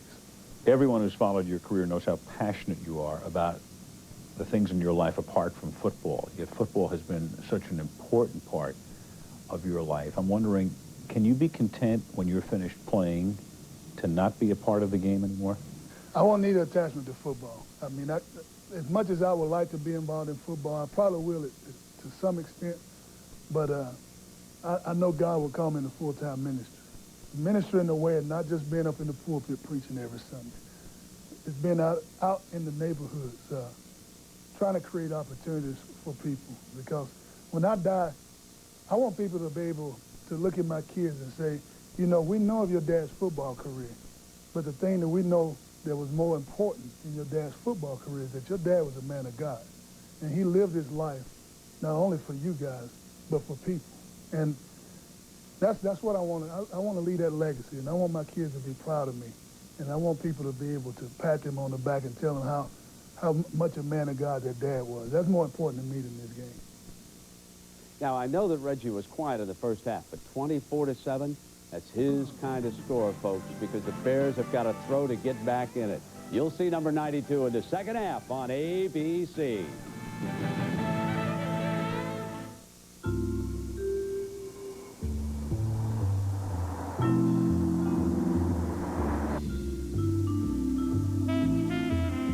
It's been said that everyone will be famous for 15 minutes.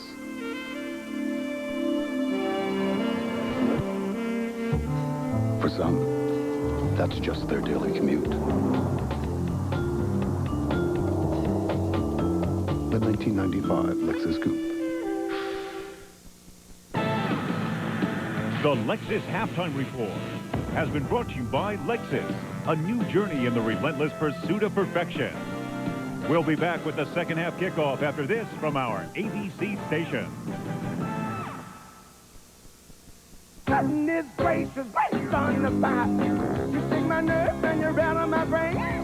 Your kind of love type of man is insane. You broke my will, but what a thrill. Cutting this brace is based on the fight. The Grace Under Fire season premiere. Goodness has nothing to do with it. Wednesday on ABC. Southwest Sports Scene after Monday Night Football tonight on KXTV 10. This is a News 10 halftime report. Hello, I'm Alan Frio, along with Jennifer Smith. And in the news at this hour, his days of covering the NFL come back to haunt O.J. Simpson. Photos showing Simpson wearing leather gloves during an interview for a network sports show was shown in court today. Prosecutors say they are the same gloves used in the murders. We are now getting damage reports on the 13 Tomahawk missiles launched by NATO. Bosnian Serb air defenses are said to be severely damaged, but the Serbs are claiming there have been civilian casualties.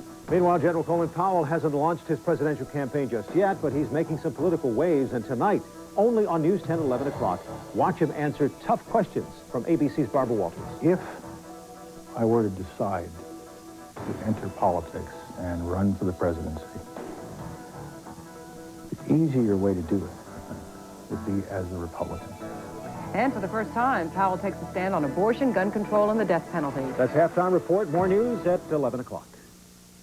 What is wireless? And what does AT&T have to do with it? For the sidekicks, it's finding alternative transportation to the big game. For Joan Pfeiffer, it's sending email from her laptop to an associate's messaging device hundreds of miles away. And to Dave Coates, it's dialing his cellular phone with just call home. His voice. Introducing AT&T Wireless Services, technology that sets you free.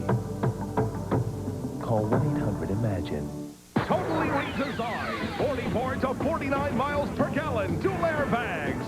Geo Metro. Now at John L. Sullivan, only $149 per month. Geo Prism. J.D. Powers rates Prism best in the 13 to 17,000 price class. Built in California. Now only $179 down and $179 per month. John L. Sullivan Chevrolet Geo. Your #1 dealer for price, selection, and financing. John L. Sullivan. No one can make a deal like we can, and that's a promise.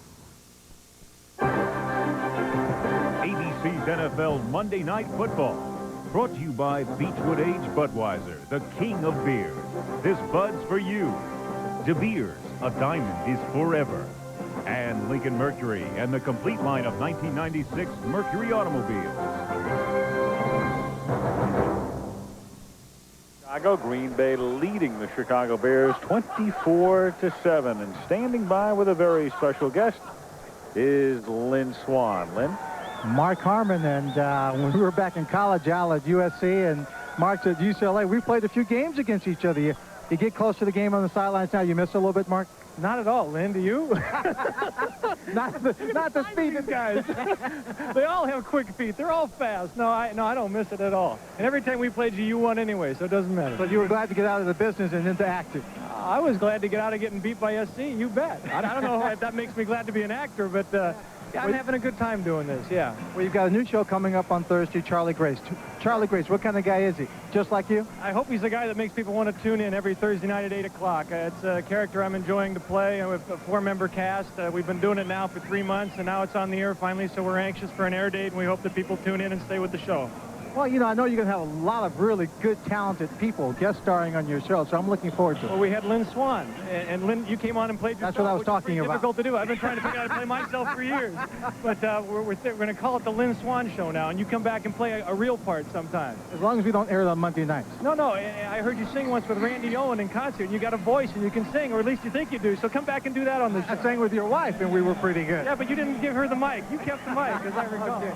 Well, good luck to you. Thank you very much for coming out to the game. We'll see you later on during the year. You do a great job. Thanks. Thank you. Al? All right, thank you, Lynn. Charlie Grace on Thursday nights as the kickoff comes down into the arms of Michael Timpson. Out past the 20, Michael Timpson runs it back to midfield. So again, the Bears in need of that spark we talked about earlier. They got one on a drive when they were down 21-0.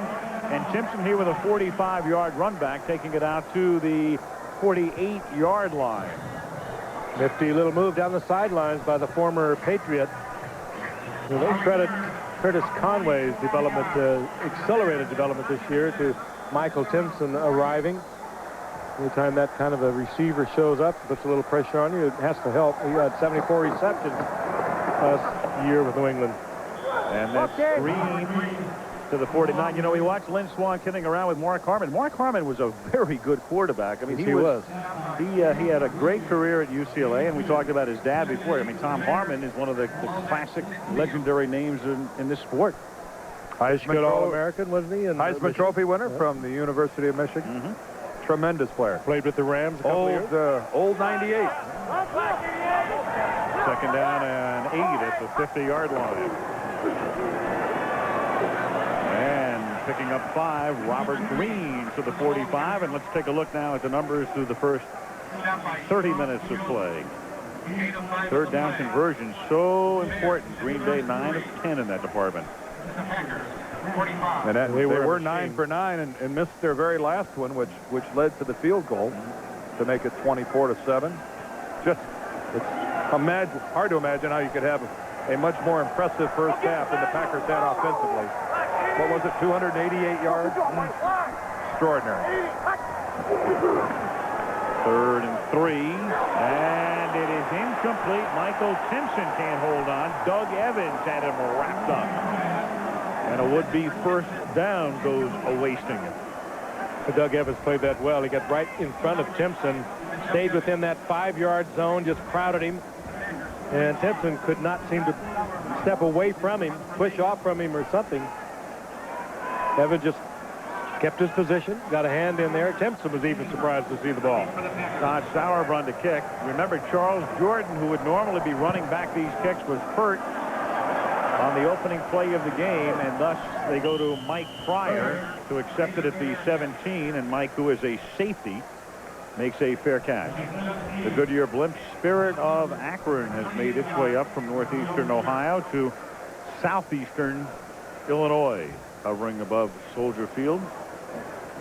Well, the law of averages said we were going to have a great night because in all of our years on Monday night, there was no night like last Halloween when these two teams met. I've never seen it rain sideways. I just felt so badly for Gale Sayers and Dick Butkus, whose jerseys were retired at halftime. To say it dampened the ceremony was an understatement. Here's Bennett. Not only did it rain sideways, it rained sideways all night. And cold. Cox and Zorich make the tackle. The Packers near perfect in their possessions in the first half. TD, and a field goal. Well, look at the length of those drives. The first 3 for touchdowns, 65, 83, and 99. No cheapies in there with the exception of the poorly played 99-yarder. And Brett Favre has operated this offense near perfection. A couple of missed throws. Other than that, he has been perfection in Mike Holmgren's offense. 2nd and 10. Favre to the tight end. That's Mark Chmura. Could be Brett Jones if he were the 49ers, couldn't it? And it could be Keith Jackson if they could have got him to report. They traded for the rights to Keith Jackson, sent a 2nd-round draft choice to the Miami Dolphins, and Keith Jackson is a no-show. He still is in Little Rock, Arkansas, and nowhere to be seen. I talked to Ron Wolf, their general manager, before the game. I said, what's the deal with Keith Jackson? He says, his agent tells me he's retired. Although the Packers refuse to believe that, but he's not here. This is Bennett up to the 30-yard line. And the Packers also didn't like the fact that the Arizona Cardinals were making some noise with Buddy Ryan having coached Keith Jackson at Philadelphia. There is the connection right there.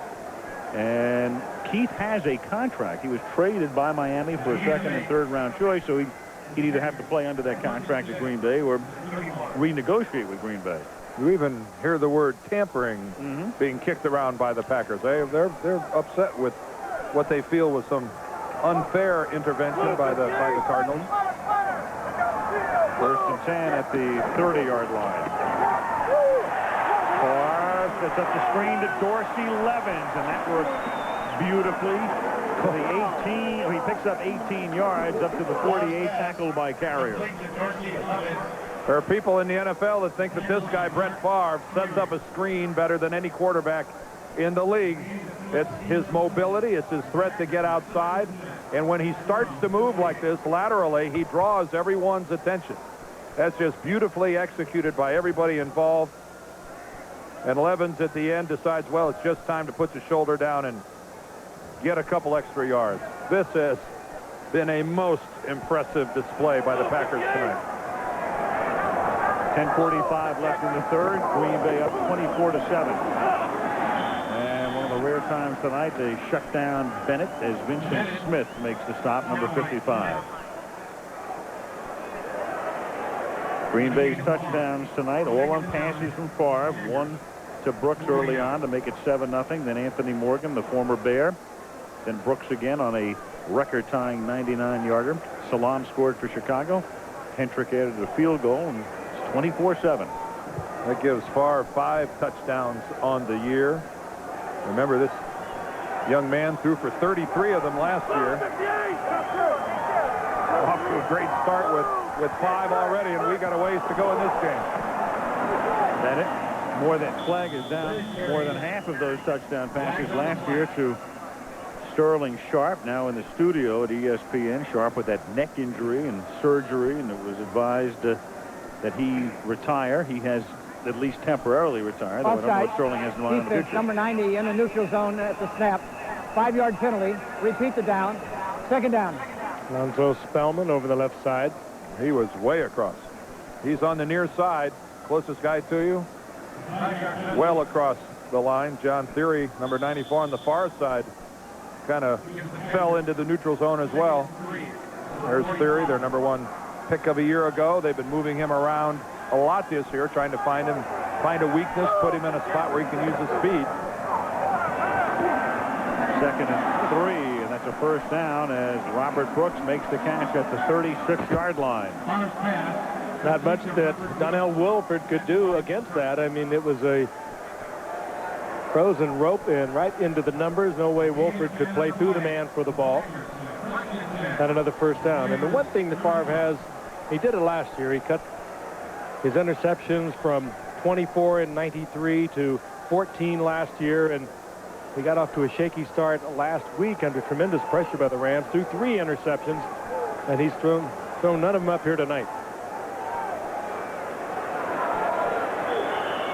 Favre either unhappy with what was happening or was running out of time on the clock, but he called timeout. 8:29, 8:59 remaining in the third. These days, more and more people are doing things they never imagined before. People who never imagined a minivan could drive like a car are driving the Mercury Villager. People who never imagined how much fun driving could be are driving the Mercury Mystique. And on September 28th, we'll introduce a car that looks and feels unlike any you ever imagined.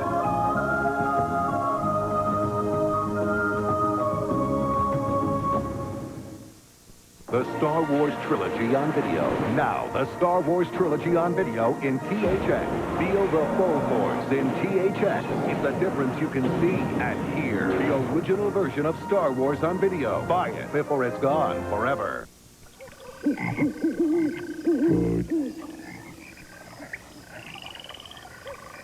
Why?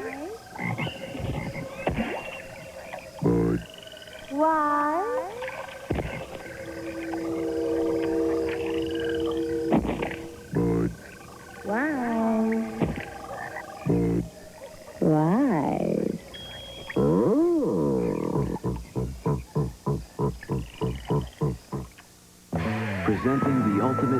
for your 4x4, the Michelin LTX. Michelin technology gives it a smooth, quiet ride. Yet it's tough enough, Michelin enough, to get you through anything. Not many upsets in college football last weekend, but we'll see about this weekend. There's the slate of games, regional coverage coming your way here on ABC at 3:30 Eastern and 12:30 Pacific. And then we've got a real beauty. Next week, we go to Miami, and we'll be in Miami 3 times this season. The Dolphins, 2-0, hosting the Pittsburgh Steelers, 2-0 on Monday Night Football a week from tonight. Green Bay leading here by 17. It's a 1st and 10 from the Chicago 35, and that's a 9-yard gain. Favre on the money again. Mark Ingram makes his 2nd catch. What a city. Beautiful fountain in Chicago. Old Faithful. My reaction every time I come here, I go out for a walk, and it's so clean. You walk around the city, and they should be so proud. And I know they are. Our director, Craig Janoff, our producer, Kenny Wolf, they just send our crews everywhere. We must have hundreds of people scouring the city days before the games, gathering these shots. They drive the crew just mercilessly in an effort to bring us the best shots there are. What a budget. It's amazing. Dorsey Lemons to the 25-yard line and close to a 1st down. Vincent Smith makes the tackle. 8:08. Got somebody down on the field. One of the Packers is hurt. That's Earl Dotson, the right tackle, as have all his line mates with the Pack. Has played an outstanding game tonight, and he is uncomfortable, to say the least. Injury timeout. Welcome to the greatest air connections of the past 25 years, brought to you by Southwest Airlines, celebrating its 25th anniversary. Southwest Airlines, the low-fare airline. In a clash of former Super Bowl titans, the Bears' Mike Tomczak took to the Monday night skies and delivered 2 touchdown strikes that lowered the boom on the Giants. Tomczak back to throw. Blitz is on. Tomczak lofts it over the middle. Going for Morris. And it's caught by Morris to the 5. Touchdown! Airline infractions with Southwest Airlines Chairman Herb Kelleher. When other airlines commit penalties, I call them on it. Grounding the baggage. Uh-oh, looks like they're not going to get this one off on time. Delay of flight. I said single file. Personal foul. Unsportsmanlike service. Why can Herb make the call? Because Southwest is #1 in baggage handling, on-time arrivals, and customer satisfaction of all major airlines. Next time you fly, make the right call. These days, more and more people are doing things they never imagined before. People who never imagined a minivan could drive like a car are driving the Mercury Villager. People who never imagined how much fun driving could be are driving the Mercury Mystique. And on September 28th, we'll introduce a car that looks and feels unlike any you ever imagined.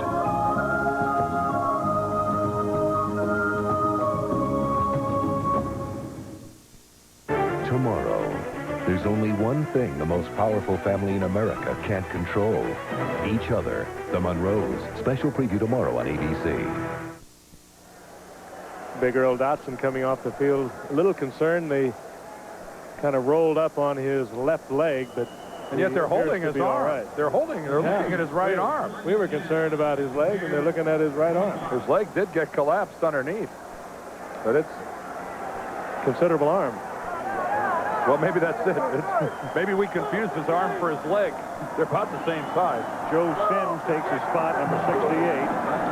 And they blitz over that spot, but it's a run, and it's Bennett to the 20-yard line. He's tackled there by Marty Carter. It'll be 2nd and 5 with 7:40 left in the 3rd, and the Packers methodical tonight. Well, I'll tell you, Bennett made a very difficult 5 yards. Where to go to the outside, made a couple of jukes, and turned absolutely nothing into something. 5 yards.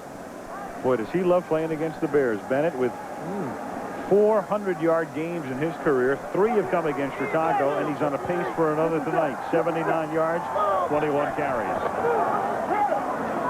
Slight stumble, but Favre maintains his balance and then hits Brooks for a short game to the 17-yard line. It'll be 3rd and a deuce. Well, Edgar Bennett's not the only guy that likes to rush against the Bears. What in both those games last year, the Packers go over 200 yards in both of those huge wins. And there's Bennett's numbers going back to 92. 3 of his 100-yarders came last year in 94. Well, if he gets 100 tonight, he'll join Sanders, McElhaney, and Taylor as the only guys. I mean, that's pretty good company to have that many 100-yard games against the Bears. 3rd and a short 2 at the 17-yard line. They just do get the play off, and it is incomplete. And had Mark Carrier intercepted that one, the score would have been 24-14. Brooks lost his footing, and that was just about bye-bye for Carrier. Great reaction by Holmgren.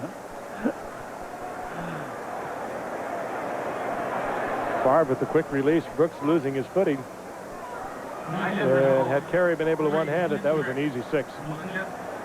This will be a 33-yard field goal attempt by Craig Hentrick, kicking for the injured Jackie. And the whistle sounds before the kick goes through. It would have been good. Referee Dick Hanton. Well, somebody on the Packer line flinched. Looked like the tight end to our near side here flinched. That'll move him back 5 if that's the call. False start. Offense, number 89 prior to the snap. 5-yard penalty, still 4th down. Mark Chimera is the tight end. Nolan Cromwell is the special teams coach, the former Ram defensive back. Tremendous collegiate player in Kansas, I believe. He was in the running for the Heisman Trophy. Yeah, he was a captain. He was. Now it's a 39-yard attempt. Ty Detmer is holding. Danny Abramowitz yelling, block that kick, or a euphemism. No lack of enthusiasm or interest by Danny Abramowitz. Here's Hentrick's second effort, and that one is good. Chris Jackie better get well. Yeah. Hentrick is 2 for 2 from 32 and from 39, and the Packer lead is now 20.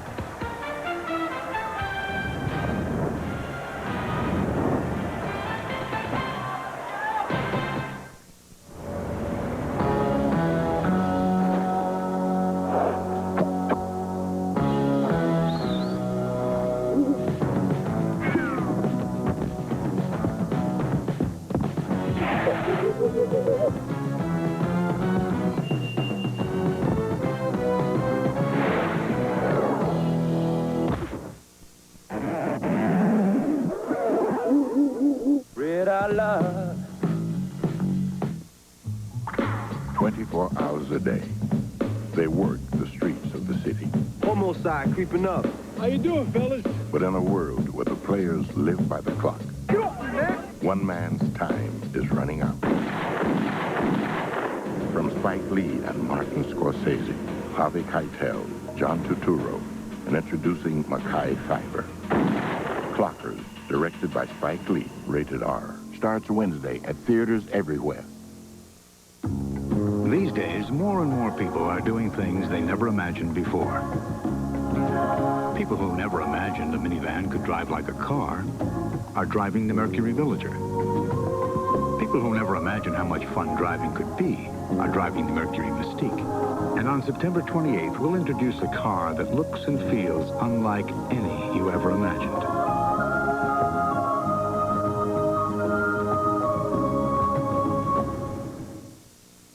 Pittsburgh's men of steel are fired up and ready for war with Dan Marino and the high-powered Miami Dolphins. They meet next week on ABC's Monday Night Football. Pride and joy of Bakersfield, Garces High School.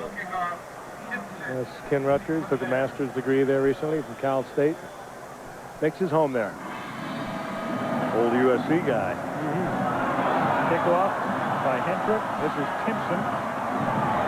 And he brings it back out to the 25-yard line. And the Bears will begin a very critical drive right now. Down by 20 with 6:12 to go. Critical for us. Yeah. Critical for Mike McCaskey and the Bears. We were visiting with Mike today, the president of the Bears, and he's talking about the fact that the stadium lease here at Soldier Field expires in 1999, and when this season ends, he said one way or another, I'm going to have in place either a plan for a new stadium in Chicago. That's his #1 item on his wish list, or the way he's talking right now, a stadium across the border in Gary, Indiana. As Kramer goes to the air on first down and throws underneath to Tony Carter. It would be similar to the Giants going to East Rutherford. Our blimp is right over Soldier Field right now, and the lights in the distance, and on the left, that's the shoreline of Gary, Indiana. So it's about 20 miles away. It's in the what they call Chicagoland area, but it's across the state line. I guess there are 4 distinct options. The Bears have options on 2 pieces of property. One's in the northwestern suburbs. One is more in the western suburbs out towards Aurora. Then there's that piece of ground in Indiana. And the other option, which, of course, is a complete last resort, as Robert Green busts up the middle and picks up a first down, would be to leave Chicago. And Mike made it very clear that that's not an option that he wants to even consider right now. That is the absolute last resort. And why the ultimatum? At the end of this year, he feels that he has to have something in place. It'll take 4 years to build a stadium, get into the facility, and so consequently, at the end of this year, something's going to have to shake loose, or he will be making the move. It's not my money, but boy, I wish they could build a stadium right here where Soldier Field sits now. First and 10 at the 44-yard line. And it's Kramer throwing, and it is caught on the near sideline by Robert Green. So back-to-back plays for Green now, and Packers are saying he didn't catch it, but the officials are saying he sure did. First down at the 41. And the reason they can't, Dan, I think probably is the monumental cost of it. Did he get it? Whoa. No, he didn't. No. Nope. But look at his body position. The official certainly behind him can't see that. And the Bears need it. Rashaan Salaam is in the game. He has the football. And he almost bounced it to the outside, but he's taken down at the 40. McCaskey also made it clear he wants an open-air stadium. He wants a stadium with grass. They've been going back and forth with the city and the county and the state of Illinois, and there's been some proposal from time to time made as John Yurkovich is shaken up for a dome, but he wants to keep it outdoors.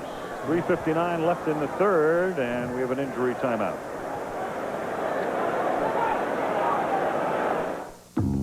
These days, more and more people are doing things they never imagined before. People who never imagined a minivan could drive like a car are driving the Mercury Villager. People who never imagined how much fun driving could be are driving the Mercury Mystique. And on September 28th, we'll introduce a car that looks and feels unlike any you ever imagined.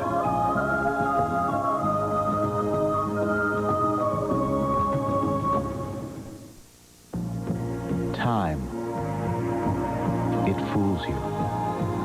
You think you have all the time in the world, and then one morning you wake up and you're older and getting closer to retirement. But many Americans haven't saved enough to enjoy it. That's why there's Sun America. Ask your financial advisor about us today. Because it's not just your retirement, it's your future. Look to the sun. Sun America.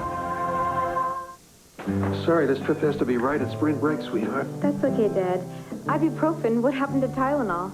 It's not aspirin. I know that irritates my stomach. I thought it was okay, like Tylenol. Dad, did you read the label? It's not like Tylenol. Aspirin can irritate your stomach.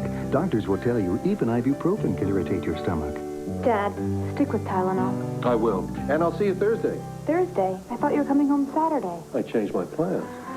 Tylenol, the pain reliever hospitals use most.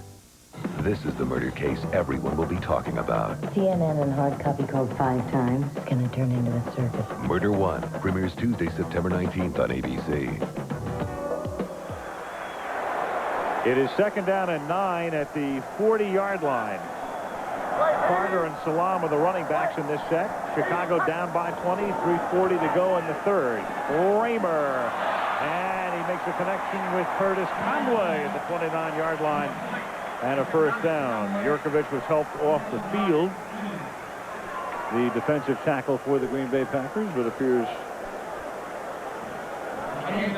Well, okay, he's back in the game, in fact. You labeled this a critical drive, Al, at the beginning of it, and you're right on.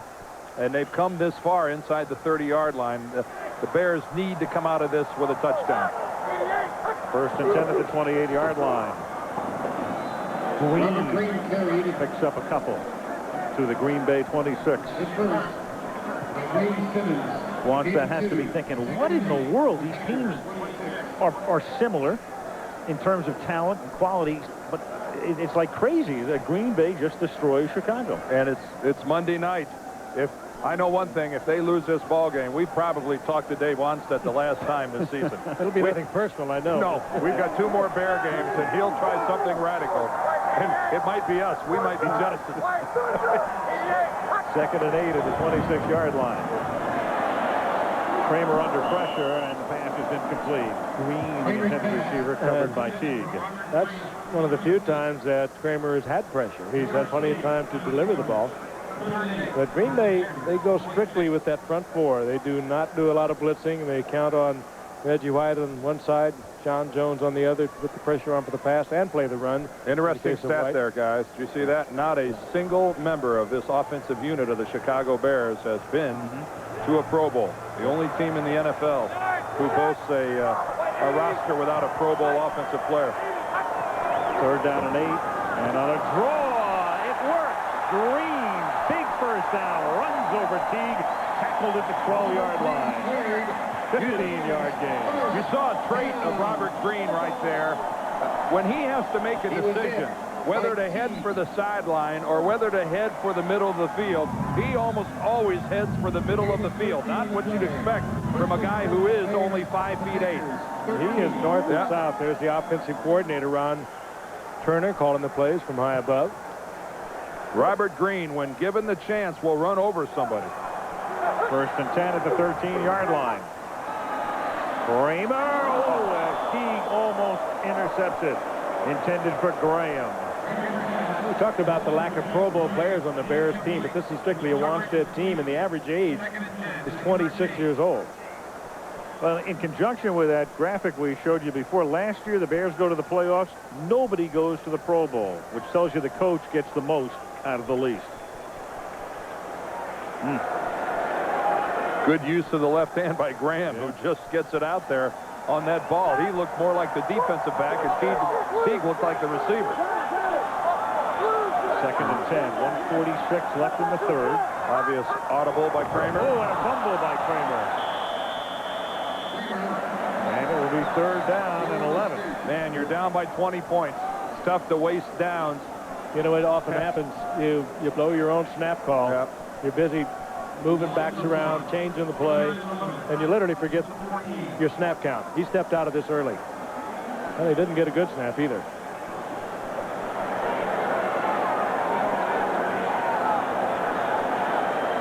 Third and 0, the center blocking to the right on the new call.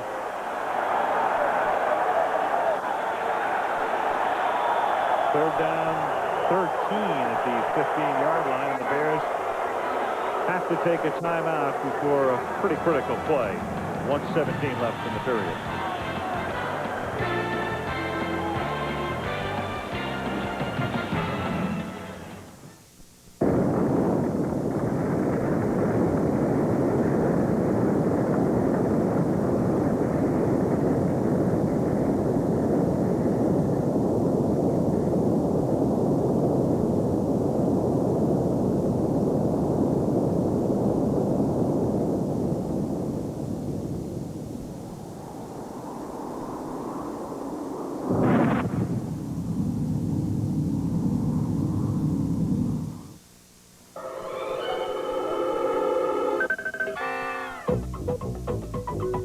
You've heard all about the many fabled wonders of the information superhighway. Starting with Windows 95, it's a lot easier to actually get somewhere on it. Start connecting. Start Windows 95.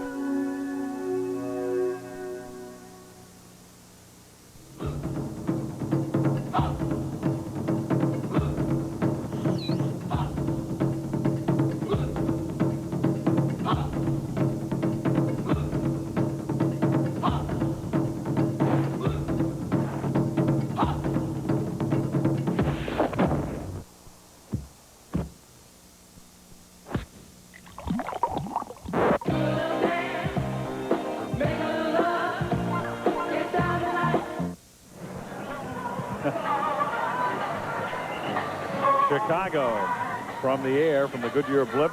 What's that? Spirit of Akron. The gorgeous shot of a fountain from high above. Fountain of youth. Chicago, a very young team.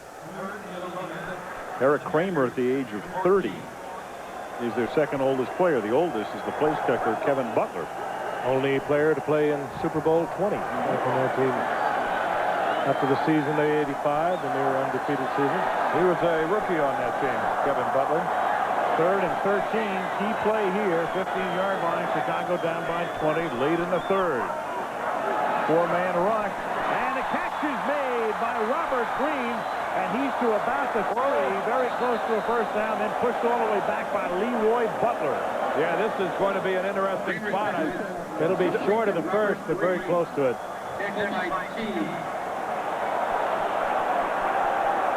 And the Bears down by 20, 57 ticks left in the period. Pretty much compelled to go for it. Yeah, Robert Green kind of lost it trying to get in the end zone. He should have been thinking first down and perhaps could have picked up the first down.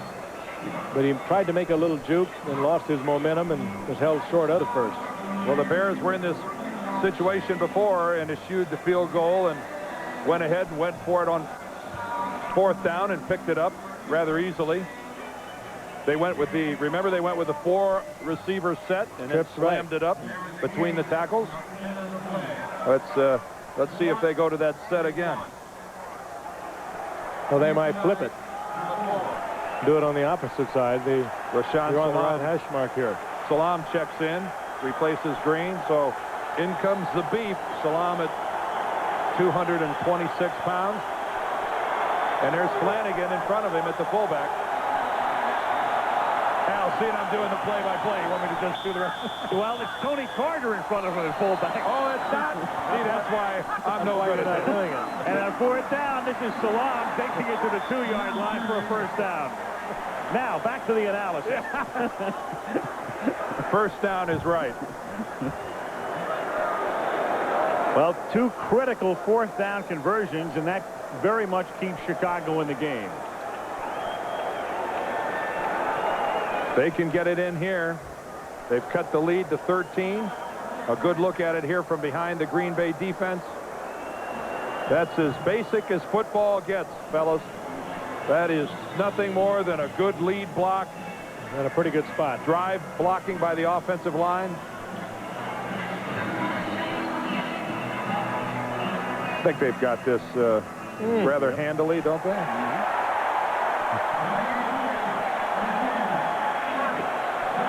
A little bit more than the length of the football.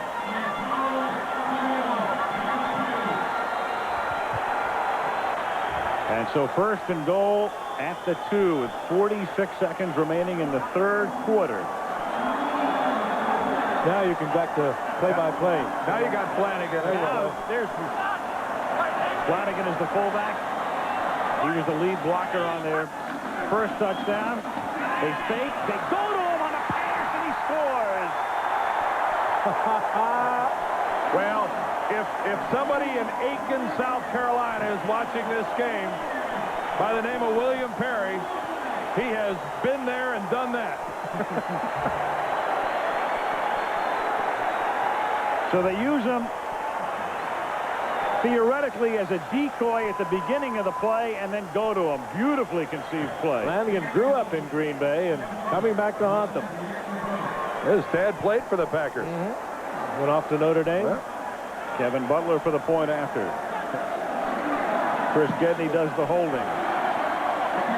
And the Bears stay in the game on a 4th down conversion and subsequent touchdown pass to, of all people, the Notre Damer, the Golden Domer, James Flanagan. And you know what? He made that look easy. I mean, this is really a fine catch. And not an easy catch. It's right on the line. He has to catch it. He backhands it. And I don't care what they say, that's the best way to catch the football. Well, they don't teach you to do it that way, but it's the best way. Anytime you put a defensive tackle on a linebacker, I mean, it's it's a mismatch. Right? Yeah. Strickland had him all the way and disregarded it. You know, it's kind of like, Dion, a talented free agent. He wants to play wide receiver. I can only suspect now that every really quality defensive tackle now, when he's a free agent, will demand to be placed at fullback and throw me the ball a couple times. It's well, their agents will demand it. inmates are running the asylum now. I don't think it's an outrageous demand. Well, Flanagan caught a touchdown pass, a long forgotten one in the playoff game last year against the 49ers. The Bears were blown out of that game, but Flanagan did add 6. Well, on the pass from Walsh. Inside 30 seconds left in the third quarter. This one's not over yet. Although somehow the Bear defense is going to have to do something big. Anthony Morgan running back. Sauer runs kick and taken down in a wave at the 25-yard line. Well, the fans are back into it. They are. And it's time for Wannstedt's opportunistic defense that he's put together. Well, you know, this is going to be interesting now for Bob Slowik and Dave Wannstedt, because their defense has been ineffective. And look at this. Flanagan, touchdown or not, still has to cover the kickoff.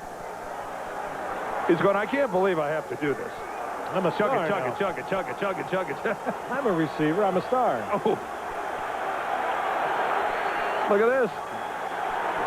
In on the play. And now, of course, he's got to play. He's going to get a breather before he has to go back in, but he'll be on the field within a play or two, I imagine. From the 24-yard line, Edgar Bennett swinging to the outside, and the Bears now very much back in it, emotionally, mentally, physically, and on the scoreboard as the third period expires. Don't go away. Yep, they stop them. End of 3. It's 27-14 Green Bay. We'll be back with Monday Night Football after this word from our ABC station.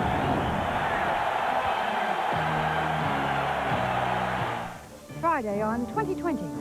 He's the man of the hour, the man everyone wants to know more about. Now see and hear what General Colin Powell really stands for in his own words. Don't miss my exclusive interview on 2020, Friday. The Washington Huskies tackle Big Ten power Ohio State. Tennessee battles SEC rival Florida, or other regional action. Saturday on ABC's College Football. Southwest Sports Scene after Monday Night Football tonight on KXTV 10. The owner of the Dallas Cowboys wants to buck the rules, and your team may be turned upside down. I'm Alan Creel. We'll have the story tonight on News 10 at 11. When Northern Californians compare, they find the all-new Chevrolet Lumina has more power than a Taurus, more interior room and trunk space than a Accord or Camry, and Lumina is at least $1,300 less than a comparably equipped Taurus, Accord, or Camry. The Insurance Institute for Highway Safety named Lumina the #1 mid-size sedan for safety, and right now your dealer has a special shipment of Luminas you can lease for just $249 a month. Chevy Lumina. Once you compare, you'll see there's really no comparison at all. One of the 239 ways people quench their thirst at AM/PM. Well, what I do is I get a cup. I put the ice in first so it doesn't splash. And then I fill it with Coke right to the top of the AM. Then I add a quick hit of 7-Up. I like that citrusy taste. Then I poke 2 straws through. That way I can drink it twice as fast. Whatever you want, AM/PM's got it. Well, I drop in after work because usually I'm pretty thirsty. AM/PM, where thirsty people go. Now get a 44-ounce cup full of your favorite soda and 2 Oscar Mayer hot dogs for just $1.59. Walter Payton, the great one, looking on from the sidelines as his Bears trail by 13. The Green Bay Packers, 2nd and 10 as the fourth quarter begins. Favre throws, catch made, close to a first down. Mark Ingram pulls in his 3rd reception of the evening. Al Michaels, Frank Gifford, Dan Deerdorf, Lynn Swann in Chicago. 27-14 Green Bay. Big time completion here. Ingram going down low, short of the first down. No, they do move the chains. It sets up just for enough yardage to get the first down, and they needed that. The momentum was beginning to swing. The crowd was getting back into it. Brett Favre, very impressive tonight. Chasing 300 yards. He's at 274 right now. 17 of 27 through the air. 17 of 28 right now as the coverage is good. Robert Brooks was there. Boy, I'll tell you that. Wolford double teamed him. That could have drawn a flag. He was knocked off his feet. Still with an opportunity to go for that ball. I think, well, let's see. It looked like the ball might have been past him. Yeah, see, the ball's past him. Did Carrier lose his footing, or did he do that intentionally? He lost it, and then he decided to make something out of it. To the chagrin of Robert Brooks. Carrier was actually sliding on the ground as he went across. I thought he did it deliberately, but he didn't. Yeah. Play clock ticking all the way down as far, but lost one from Morgan, and that's incomplete. And the coverage was very good there. And then Morgan wants a late hit called against Carrier. The ref is right there, the official right there looking on, and no flag. Mark Carrier got lucky because he could have been flagged. That's one of the, we've seen players in that situation before who have been flagged. That very easily could have been a personal foul against the Bears. That's good coverage. That was one of the rare blitzes tonight by the Bears. Green Bay picked it up. Watch how long this is after the play. You know, you know, you can say that's nitpicky or not, but Mark Carrier took a chance there and got away with it. Two ex-teammates. 3rd and 10. Bennett swinging to the outside. Nothing doing. Kevin Minifield makes the stop, and the Bears hold and get the ball back. Well, I agree with every call thus far tonight on the part of Mike Holmgren. That one has me puzzled. 3rd and 10. And Green Bay is forced to punt for the first time in the game. Stop and think about what you just said. Punting for the first time tonight. Yep. A very rare stoppage by the Bears defensively. Craig Hentrick to punt. Jeff Graham to return it. Whoa! Snap.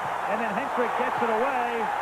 And it's a wobbly, very short kick that rolls out of bounds in Green Bay territory at the 46-yard line. Mike Bartram was the snapper, and the punt 11 yards after the errant snap. Bears in business, down by 13. Hentrick almost lost it. Had to leap for it. One-hands it, pulls it down.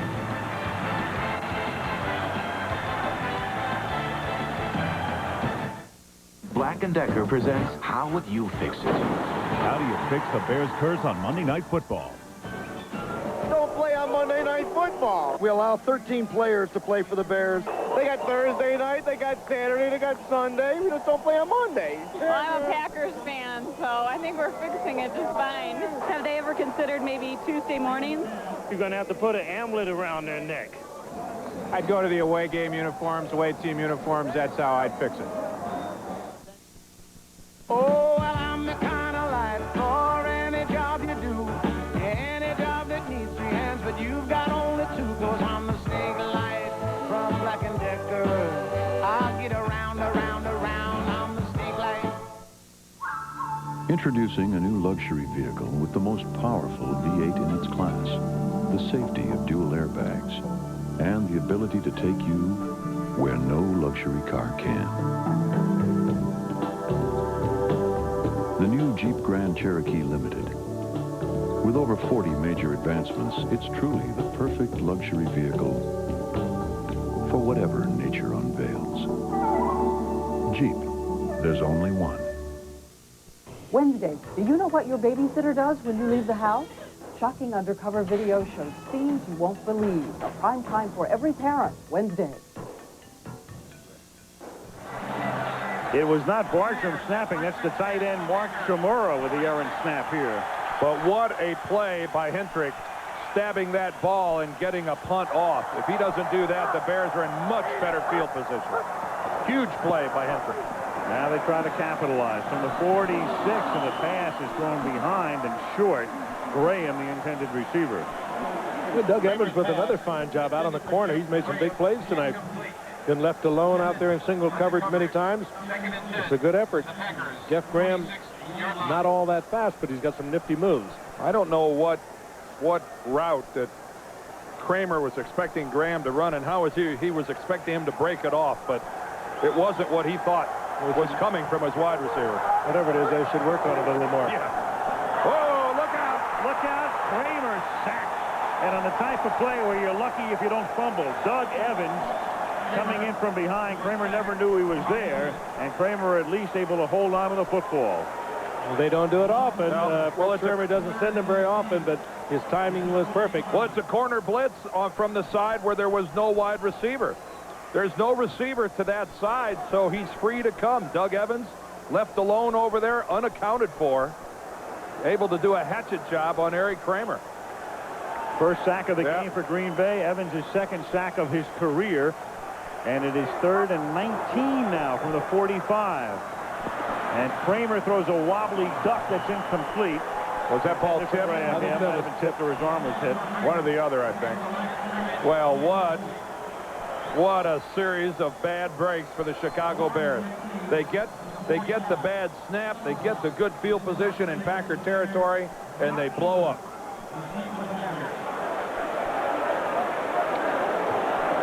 Third punt now for Chicago. Todd Sauerbrunn, the second-round draft choice. When they dealt Trace Armstrong to Miami, they got a 2 and a 3, and Sauerbrunn was the 2. Averaged 48 yards a kick last year at West Virginia. He really hasn't hit a boomer all night tonight, has he? But a very effective punt here as it rolls out of bounds at the 11-yard line. Not a thing of art, but a 44-yard kick. 12:37 left in the fourth.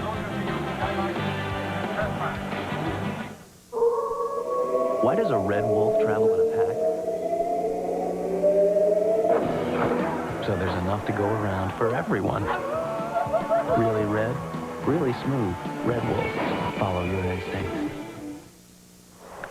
Adventurous nature lover seeks outdoor type for getaway weekends. Must like camping and hiking. Interest in kayaking, a plus. Ownership of Jeep Cherokee, a definite plus. Social climbing highbrows need not apply. P.S. Please send picture of Jeep Cherokee.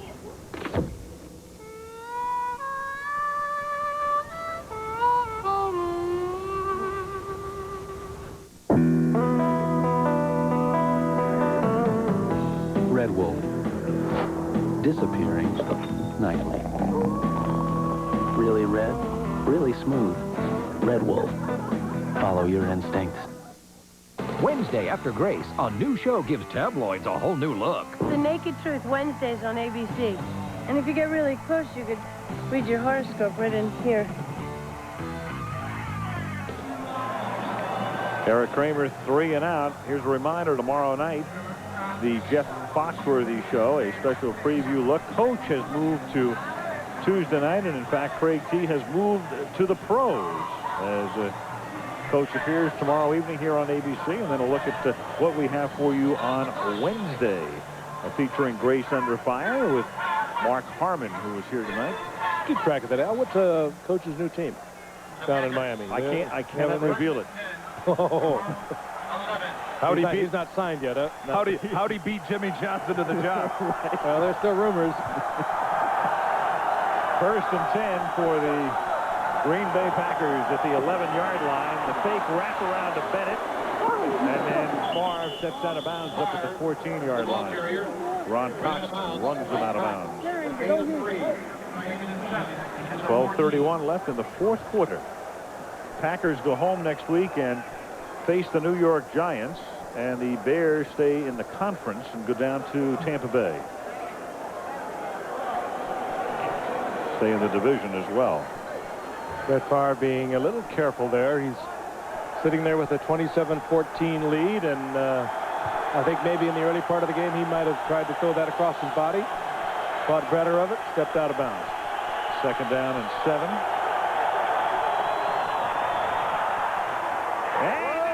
Intercepted by Donnell Wolford, and Wolford had a bad night, has turned a bad night into a very good one with a huge play.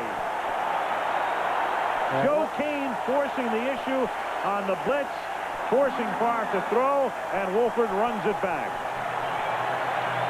That's one Favre would love to have back. Wolford in great position. What you don't know, get it into Brooks, and he threw it right into Wolford. Stayed right in position there, stepped right in front of it. You just don't know if, because of the blitz, if Favre was expecting Brooks to break off his pattern.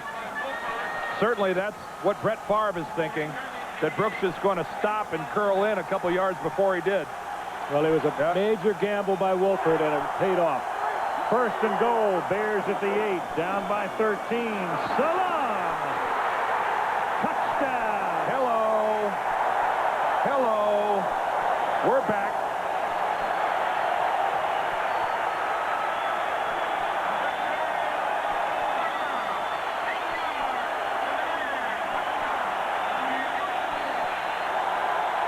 The Heisman Trophy winner, a touchdown last week and 2 tonight. Boy, but Donnell Wolford, who was victimized for a 99-yard touchdown earlier, made the play of the night for the Bears. You go for one because a touchdown and an extra point after this would put you in the lead. Butler with a point after. So Wolford beaten on the 99-yard pass. And then a child shall lead them. Salam, not even 21 years old, scoring 2 touchdowns tonight, 27-21.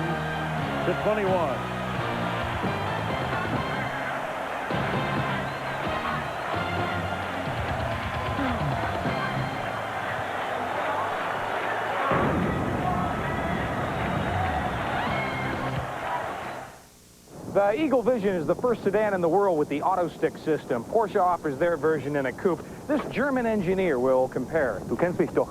Ich liebe schwarz. So what do you think, Goose? Also, was denkst du denn, Goose? Vision ist sehr gut. Ich meine, einfach zum automatisch. He likes the choice of automatic or auto stick.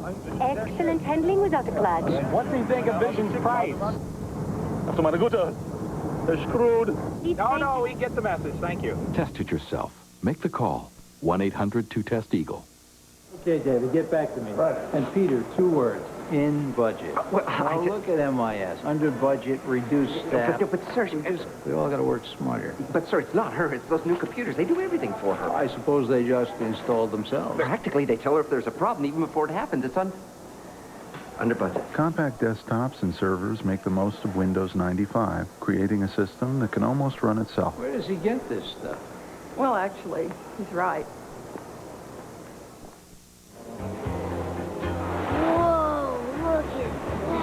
Quesadillas at Taco Bell. A grilled flour tortilla with melted jack and cheddar cheese and a spicy green sauce. Cover me, guys. Going in. Excuse me, but I couldn't help noticing. Cheese or roasted chicken quesadillas, starting at 99 cents. You may need mouth to mouth.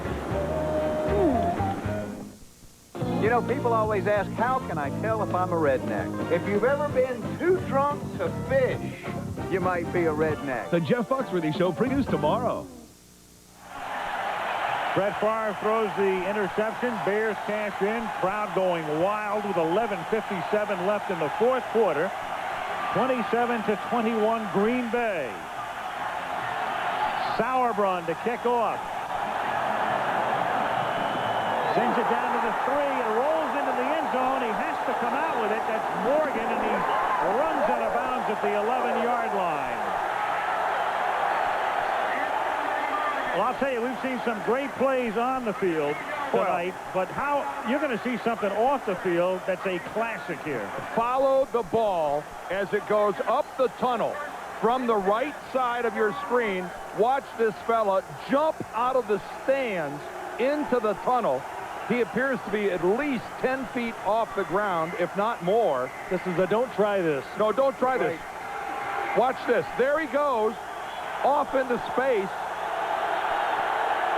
He catches the ball, goes all the way down the tunnel.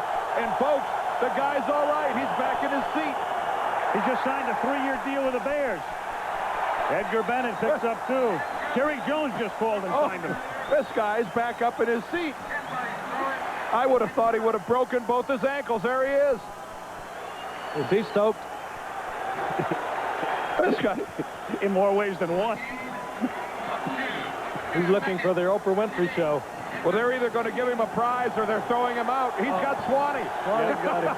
He wants to go on. I want airtime. We can't talk to the players during the game. 2nd down and 8 from the 13. Favre. Trouble. And the Bear defense has picked a great time to get red hot. Well, they got to do it for one more play. This will bring up third down. But Soldier Field has come alive. Lynch Swan.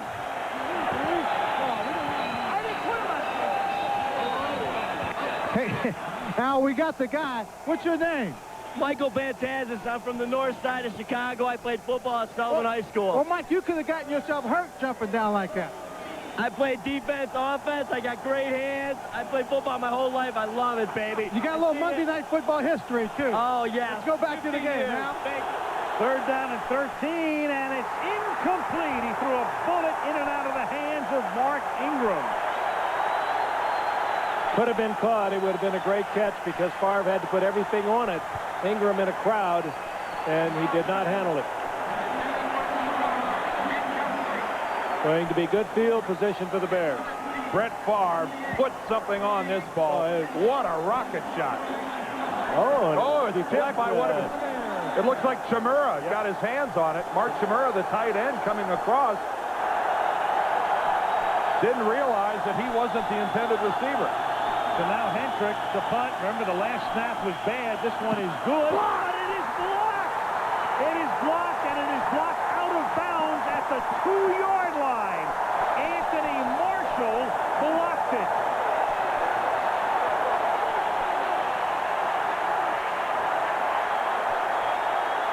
Whoa. For the second week in a row, the Packers have a punt blocked. They had one blocked by Isaac Bruce of the Rams last week. And now this time by Anthony Marshall of the Bears. Special teams again fail the Packers. Marshall with a nifty move to the inside, gets it with his right hand.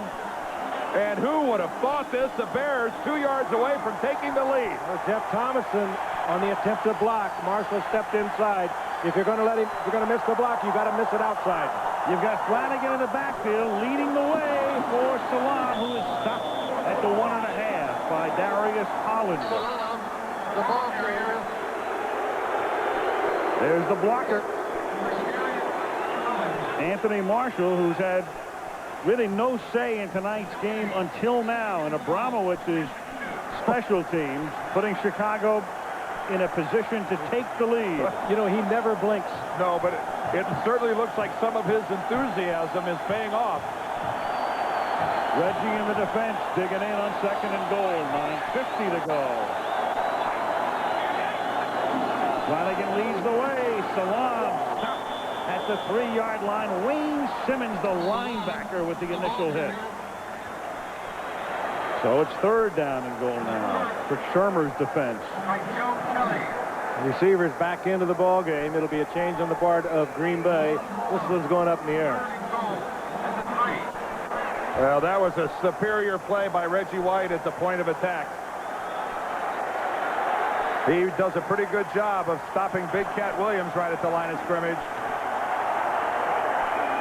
Green Bay takes a timeout. Chicago comes up with Salam as the fullback, offset by Carter, and Conway and Graham split, and Green Bay takes a timeout with 3rd and goal from just inside the 3-yard line. Well, the Bears in a jumbo formation there on the first 2 downs, and then they open it up with the wide receivers, but they're coming into the ball game was no surprise to the Packers. They could see them coming in from the sidelines, yet they get caught with the wrong personnel.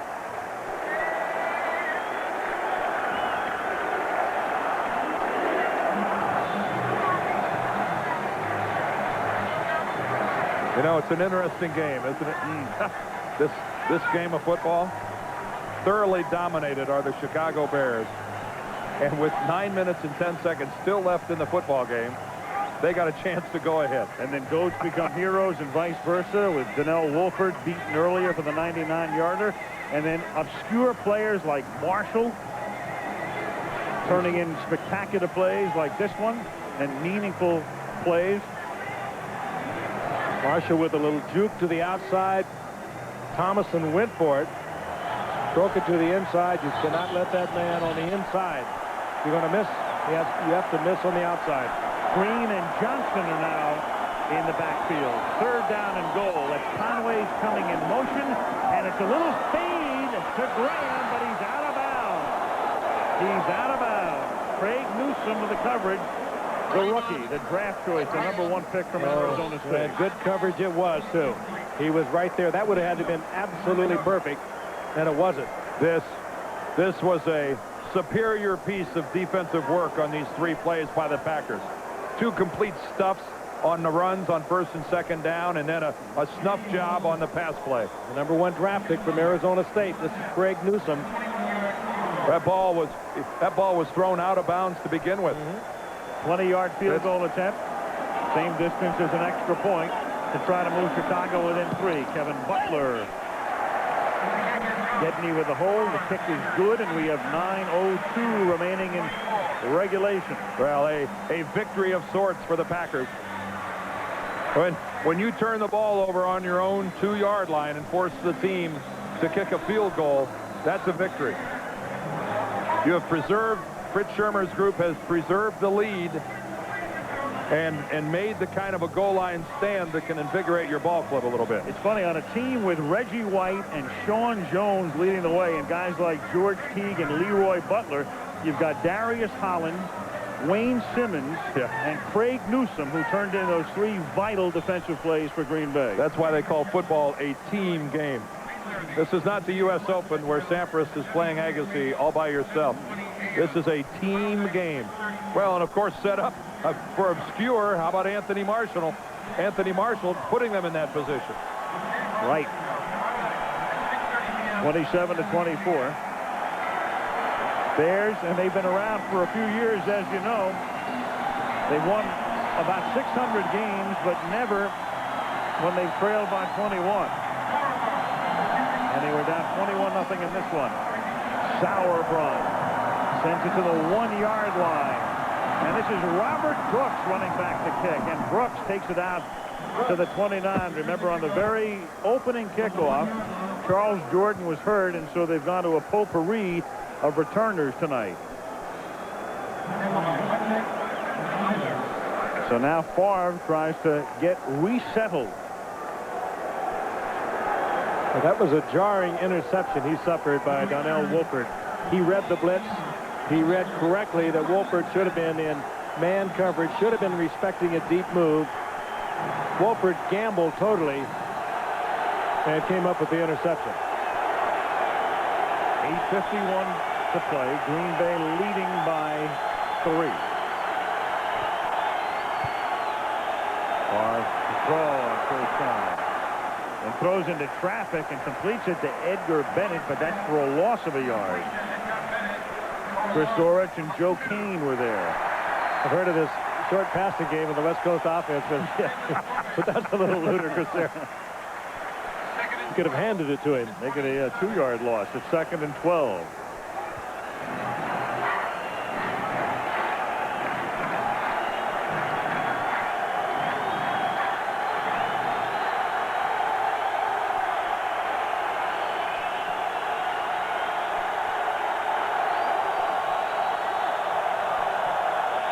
Brooks in motion.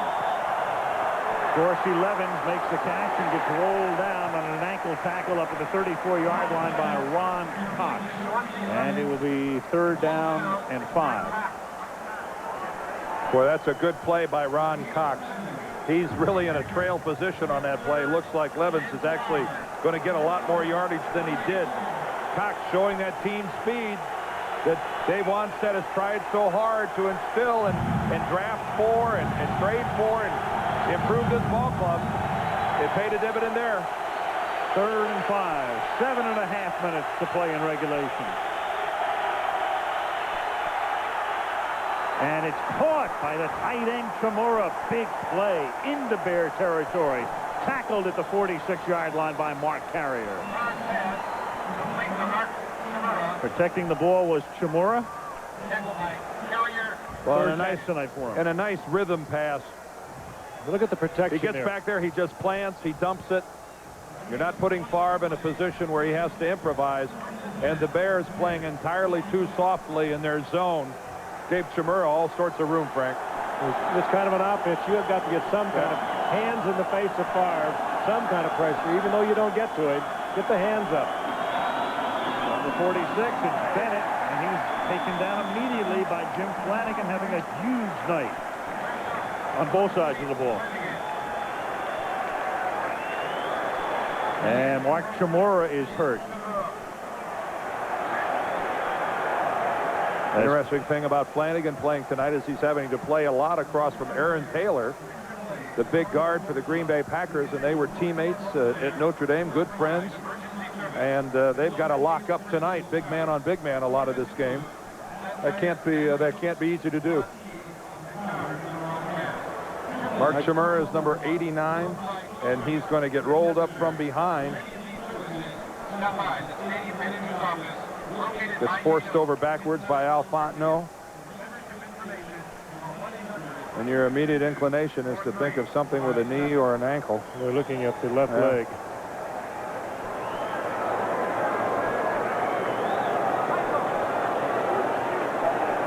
And they are very vulnerable in that position are the Packers at tight end. We talked about Keith Jackson not reporting. Chmura has been the guy, and he had a big week last week, scored a touchdown, and he's had some key plays tonight. And without him, you then go to Jeff Thomason, who's been sparingly used in his career, and Mike Bartram is the other guy. And there is Bartram, and when you have a tight end wearing number 48, you know it's a guy who doesn't have a lot of experience as a tight end. Oh, you're right. Jay Novacek backwards. Yeah. What you do when you finish a game like this, you would go to a 3 wide receiver, a 4 wide receiver. It especially hurts them if you have to do that in this situation where they'd love to be able to take as much time off the clock as they can. 3-point lead. I mean, Chmura had 7 receptions last week. He's got 3 in tonight's ball game. Those are the kind of people that you have to count on when you're trying to spread the ball out with the absence of Sterling Sharp. And he is putting no weight at all on that left leg.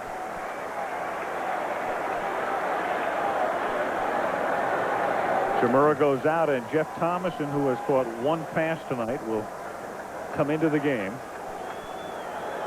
With 6:35 remaining in the 4th quarter, Green Bay has led all the way. Keith Jackson, if you're watching this game, I think you know you'll be expecting a call from Ron Wolf tomorrow morning. 2nd down and 9 at the 45-yard line. Favre rolled down at the 47-yard line. In at his feet.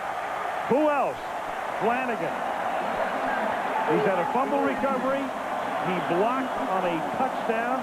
He scored a touchdown. He had a couple of big quarterback hurries, a big tackle on the prior play, and he's involved here as well. The first sack of the night against Favre. He's working against Harry Galbraith, the right guard, just stays with it, stays with it. Favre had no place to go.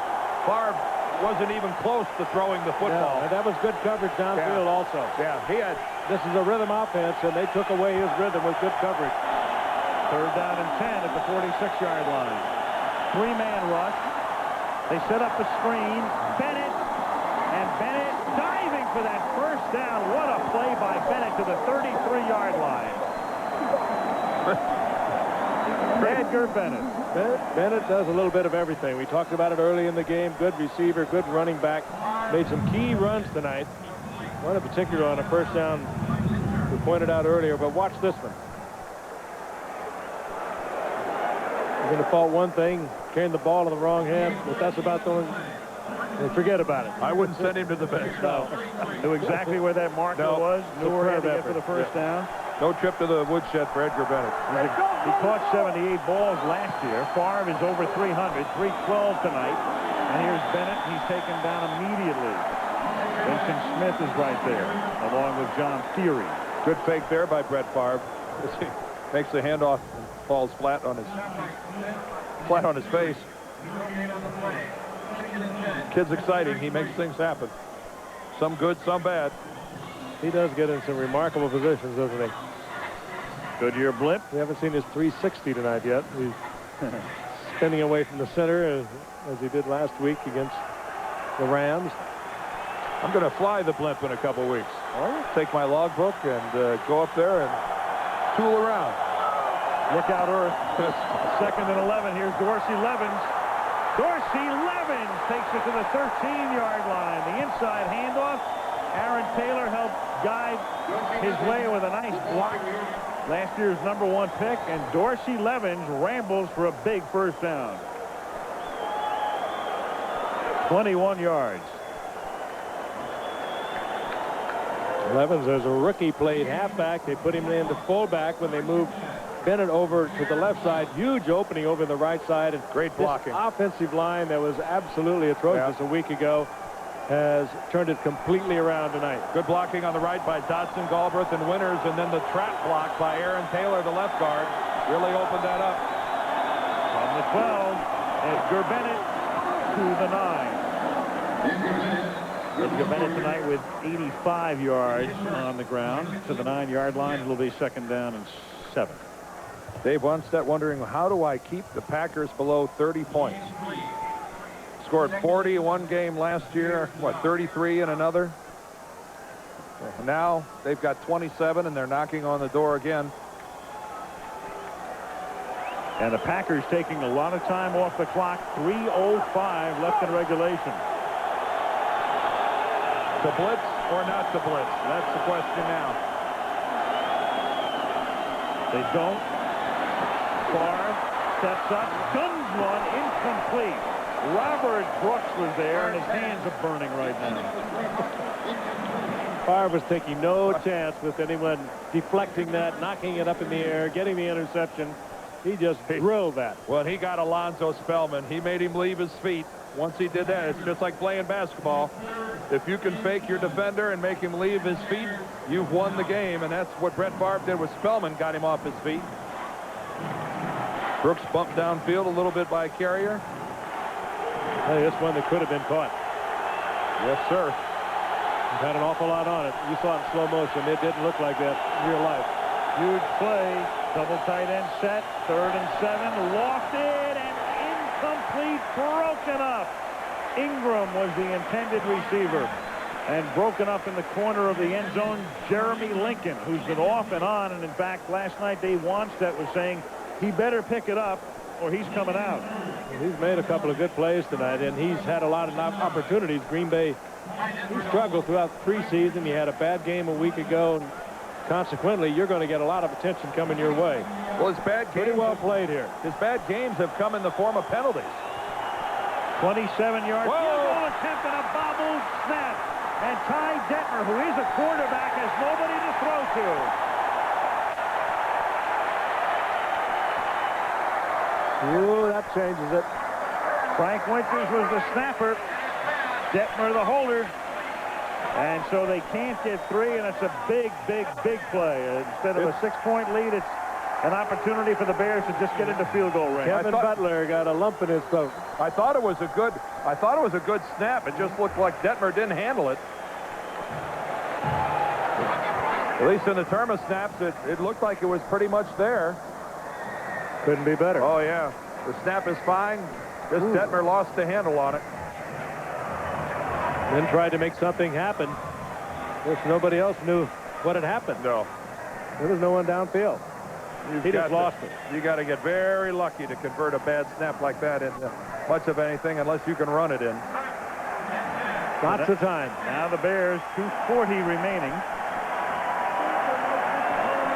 1st and 10 from their own 9-yard line.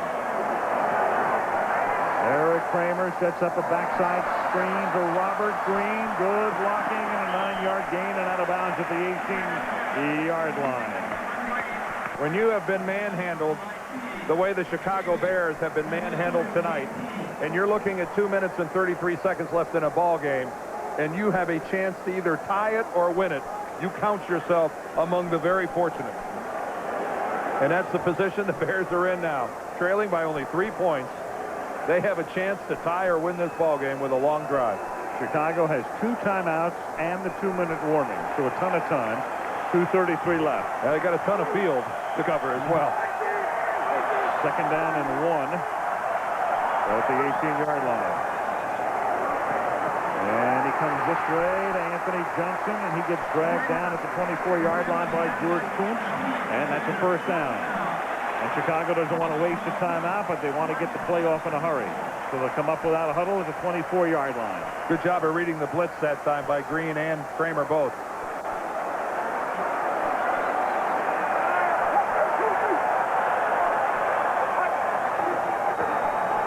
Kramer. Under pressure, ball stripped by Reggie White. Reggie White stripped the football. Green Bay saying they've got it. And they do. Wayne Simmons comes up with a football. And so Reggie White, who's had a fairly quiet night, all of a sudden turns it into a very noisy one. Eric Kramer trying to buy some extra time, trying to stay alive in the pocket. Had the ball sitting right out there. Had it sitting as if it's on a platter, and it was swiped away. He so often double-teamed Reggie White, and somehow the extra effort scoops it out. Green Bay has the football back. 2-minute warning.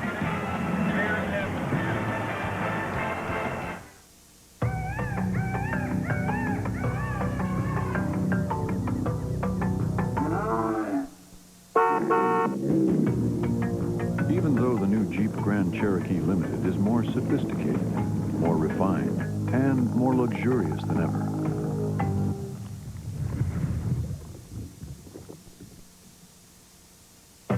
you can be sure that underneath it all, it's still a Jeep.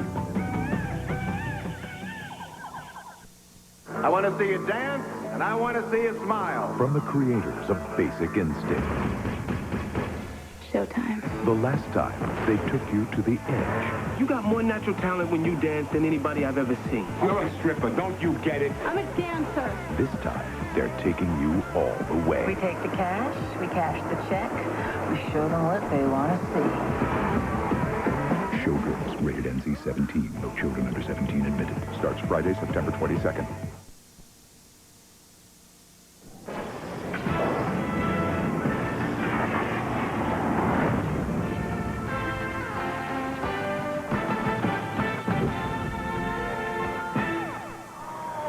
Eric Kramer trying to step back into the pocket. Reggie White double team, reaches through the double team, flips the ball out, and there was a wild scramble for it where a couple of Bears had an opportunity to get it. You're right there. I think Andy Heck has a shot at it. And then here comes Tony Carter, number 30. He actually has the ball right under his midsection. But look at the right arm there of Wayne Simmons. He just goes in and scoops it out, drags it out, and he recovers it for the Pack. That's why that thing's a little tough to handle. It's pointed on both ends and fat in the middle. It rolls around. Takes some awkward bounces. Chicago will have to take its timeouts on defense. Edgar Bennett picks up 2 to the 20-yard line, and Chicago will take a timeout here. Footnote to that Reggie White play. Reggie now has 148 and a half career sacks. That is officially a sack and a forced fumble. And since they've been keeping records, of course, Deacon Jones would dispute it. But Reggie is the all-time sack leader. And he had 2.5 last week and 3.5 already this season. And that's a pretty good dividend he just paid on the $17 million. But, you know, they didn't start keeping track of sacks until, what, 82? Yeah. You know, there was a lot of football played in this league prior to 1982. And I think you have to take that record with a grain of salt when you consider guys like Deacon Jones. Deacon Jones, right to the top of the list. Yes, sir. Taking nothing away from Reggie, because Reggie would have had an awful lot of sacks back in the 50s or the 40s or the 60s or the 70s. And Reggie could have had an extra year in the National Football League, but he opted, as you'll recall, out of Tennessee to play 1 season in the USFL. In fact, 2 seasons, though in his second season in the USFL, he also played in the NFL that fall. Second down and 8 from the 20-yard line. Bennett stopped. 3rd and 7. Timeout, Chicago, their last one. And we'll take time to welcome 2 more new affiliates to the ABC television network. Tonight is their first game of ABC's Monday Night Football. They've seen a great one. They're ABC 6 in Providence, Rhode Island, and KMGH-TV Channel 7 in Denver, Colorado. And speaking of Denver, we'll be there on October the 16th when the Broncos face the Raiders. You guys can help Kathy and I celebrate our anniversary. All right. Is that an invitation? Yeah, if you're so inclined. Then. Do you know what I think about when I think of Reggie White and Deacon Jones and this whole thing pre-82, post-82 is back in the days when Deacon Jones was terrorizing quarterbacks, the head slap was a legal weapon that a defensive end or a tackle could just haul off and wallop an offensive lineman right on the ear hole, right on the side of the helmet. And I think of how big these guys have gotten today, the Bruce Smiths and the Reggie Whites of the world. If they could use a head slap, it makes me clench my teeth in pain. I can't imagine that today.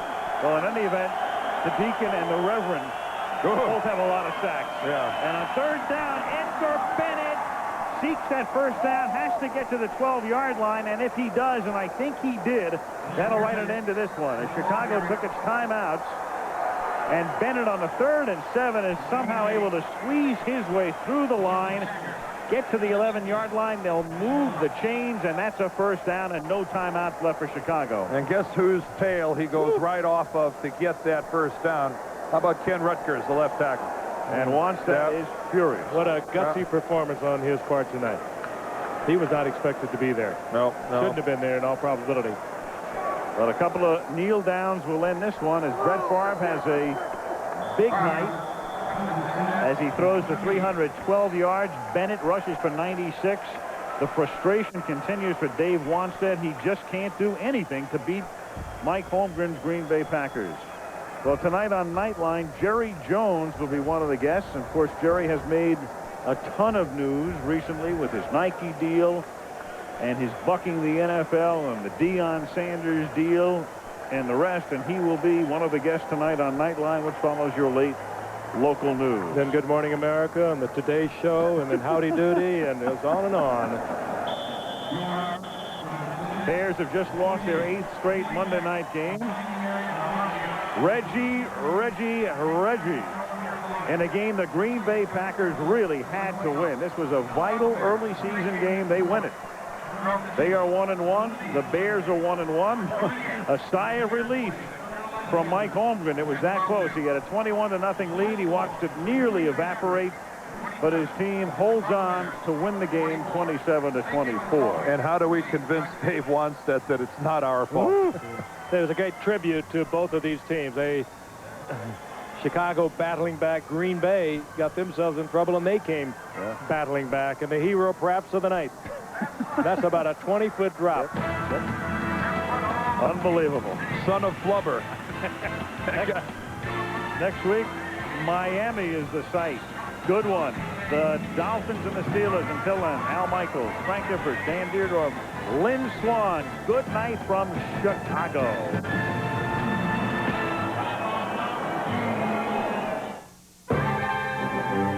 ABC's NFL Monday Night Football has been brought to you by Jeep, maker of the new Jeep Grand Cherokee. Tagamet HB, the most prescribed medication of its kind, is now for heartburn. Pennzoil, the motor oil that works like liquid ball bearing. And Compact Computer Corporation. Saturday, ABC's College Football presents regional action. Tennessee tackles SEC rival Florida. Washington invades Ohio State. Pittsburgh takes on Texas. Oregon meets UCLA in a Pac-10 matchup. Or Colorado State faces Air Force. Now, except on the West Coast, stay tuned for your late local news and ABC News Nightline over most of these ABC stations. This has been a presentation of ABC Sports, recognized around the world as the leader in sports television. Watched by more people than any other network. ABC. All right, tonight's Monday Night Game over, but don't touch that dial. Sports Scene is coming up next. We'll have 49er highlights. We'll talk 49ers. We'll talk Deion Sanders. All ahead on the big show right after the break. Sports Scene. Stay with us. Don't touch that remote. Will Colin Powell run for president? Story at 11. It's the best compact sport utility vehicle in initial quality. It's 4Runner.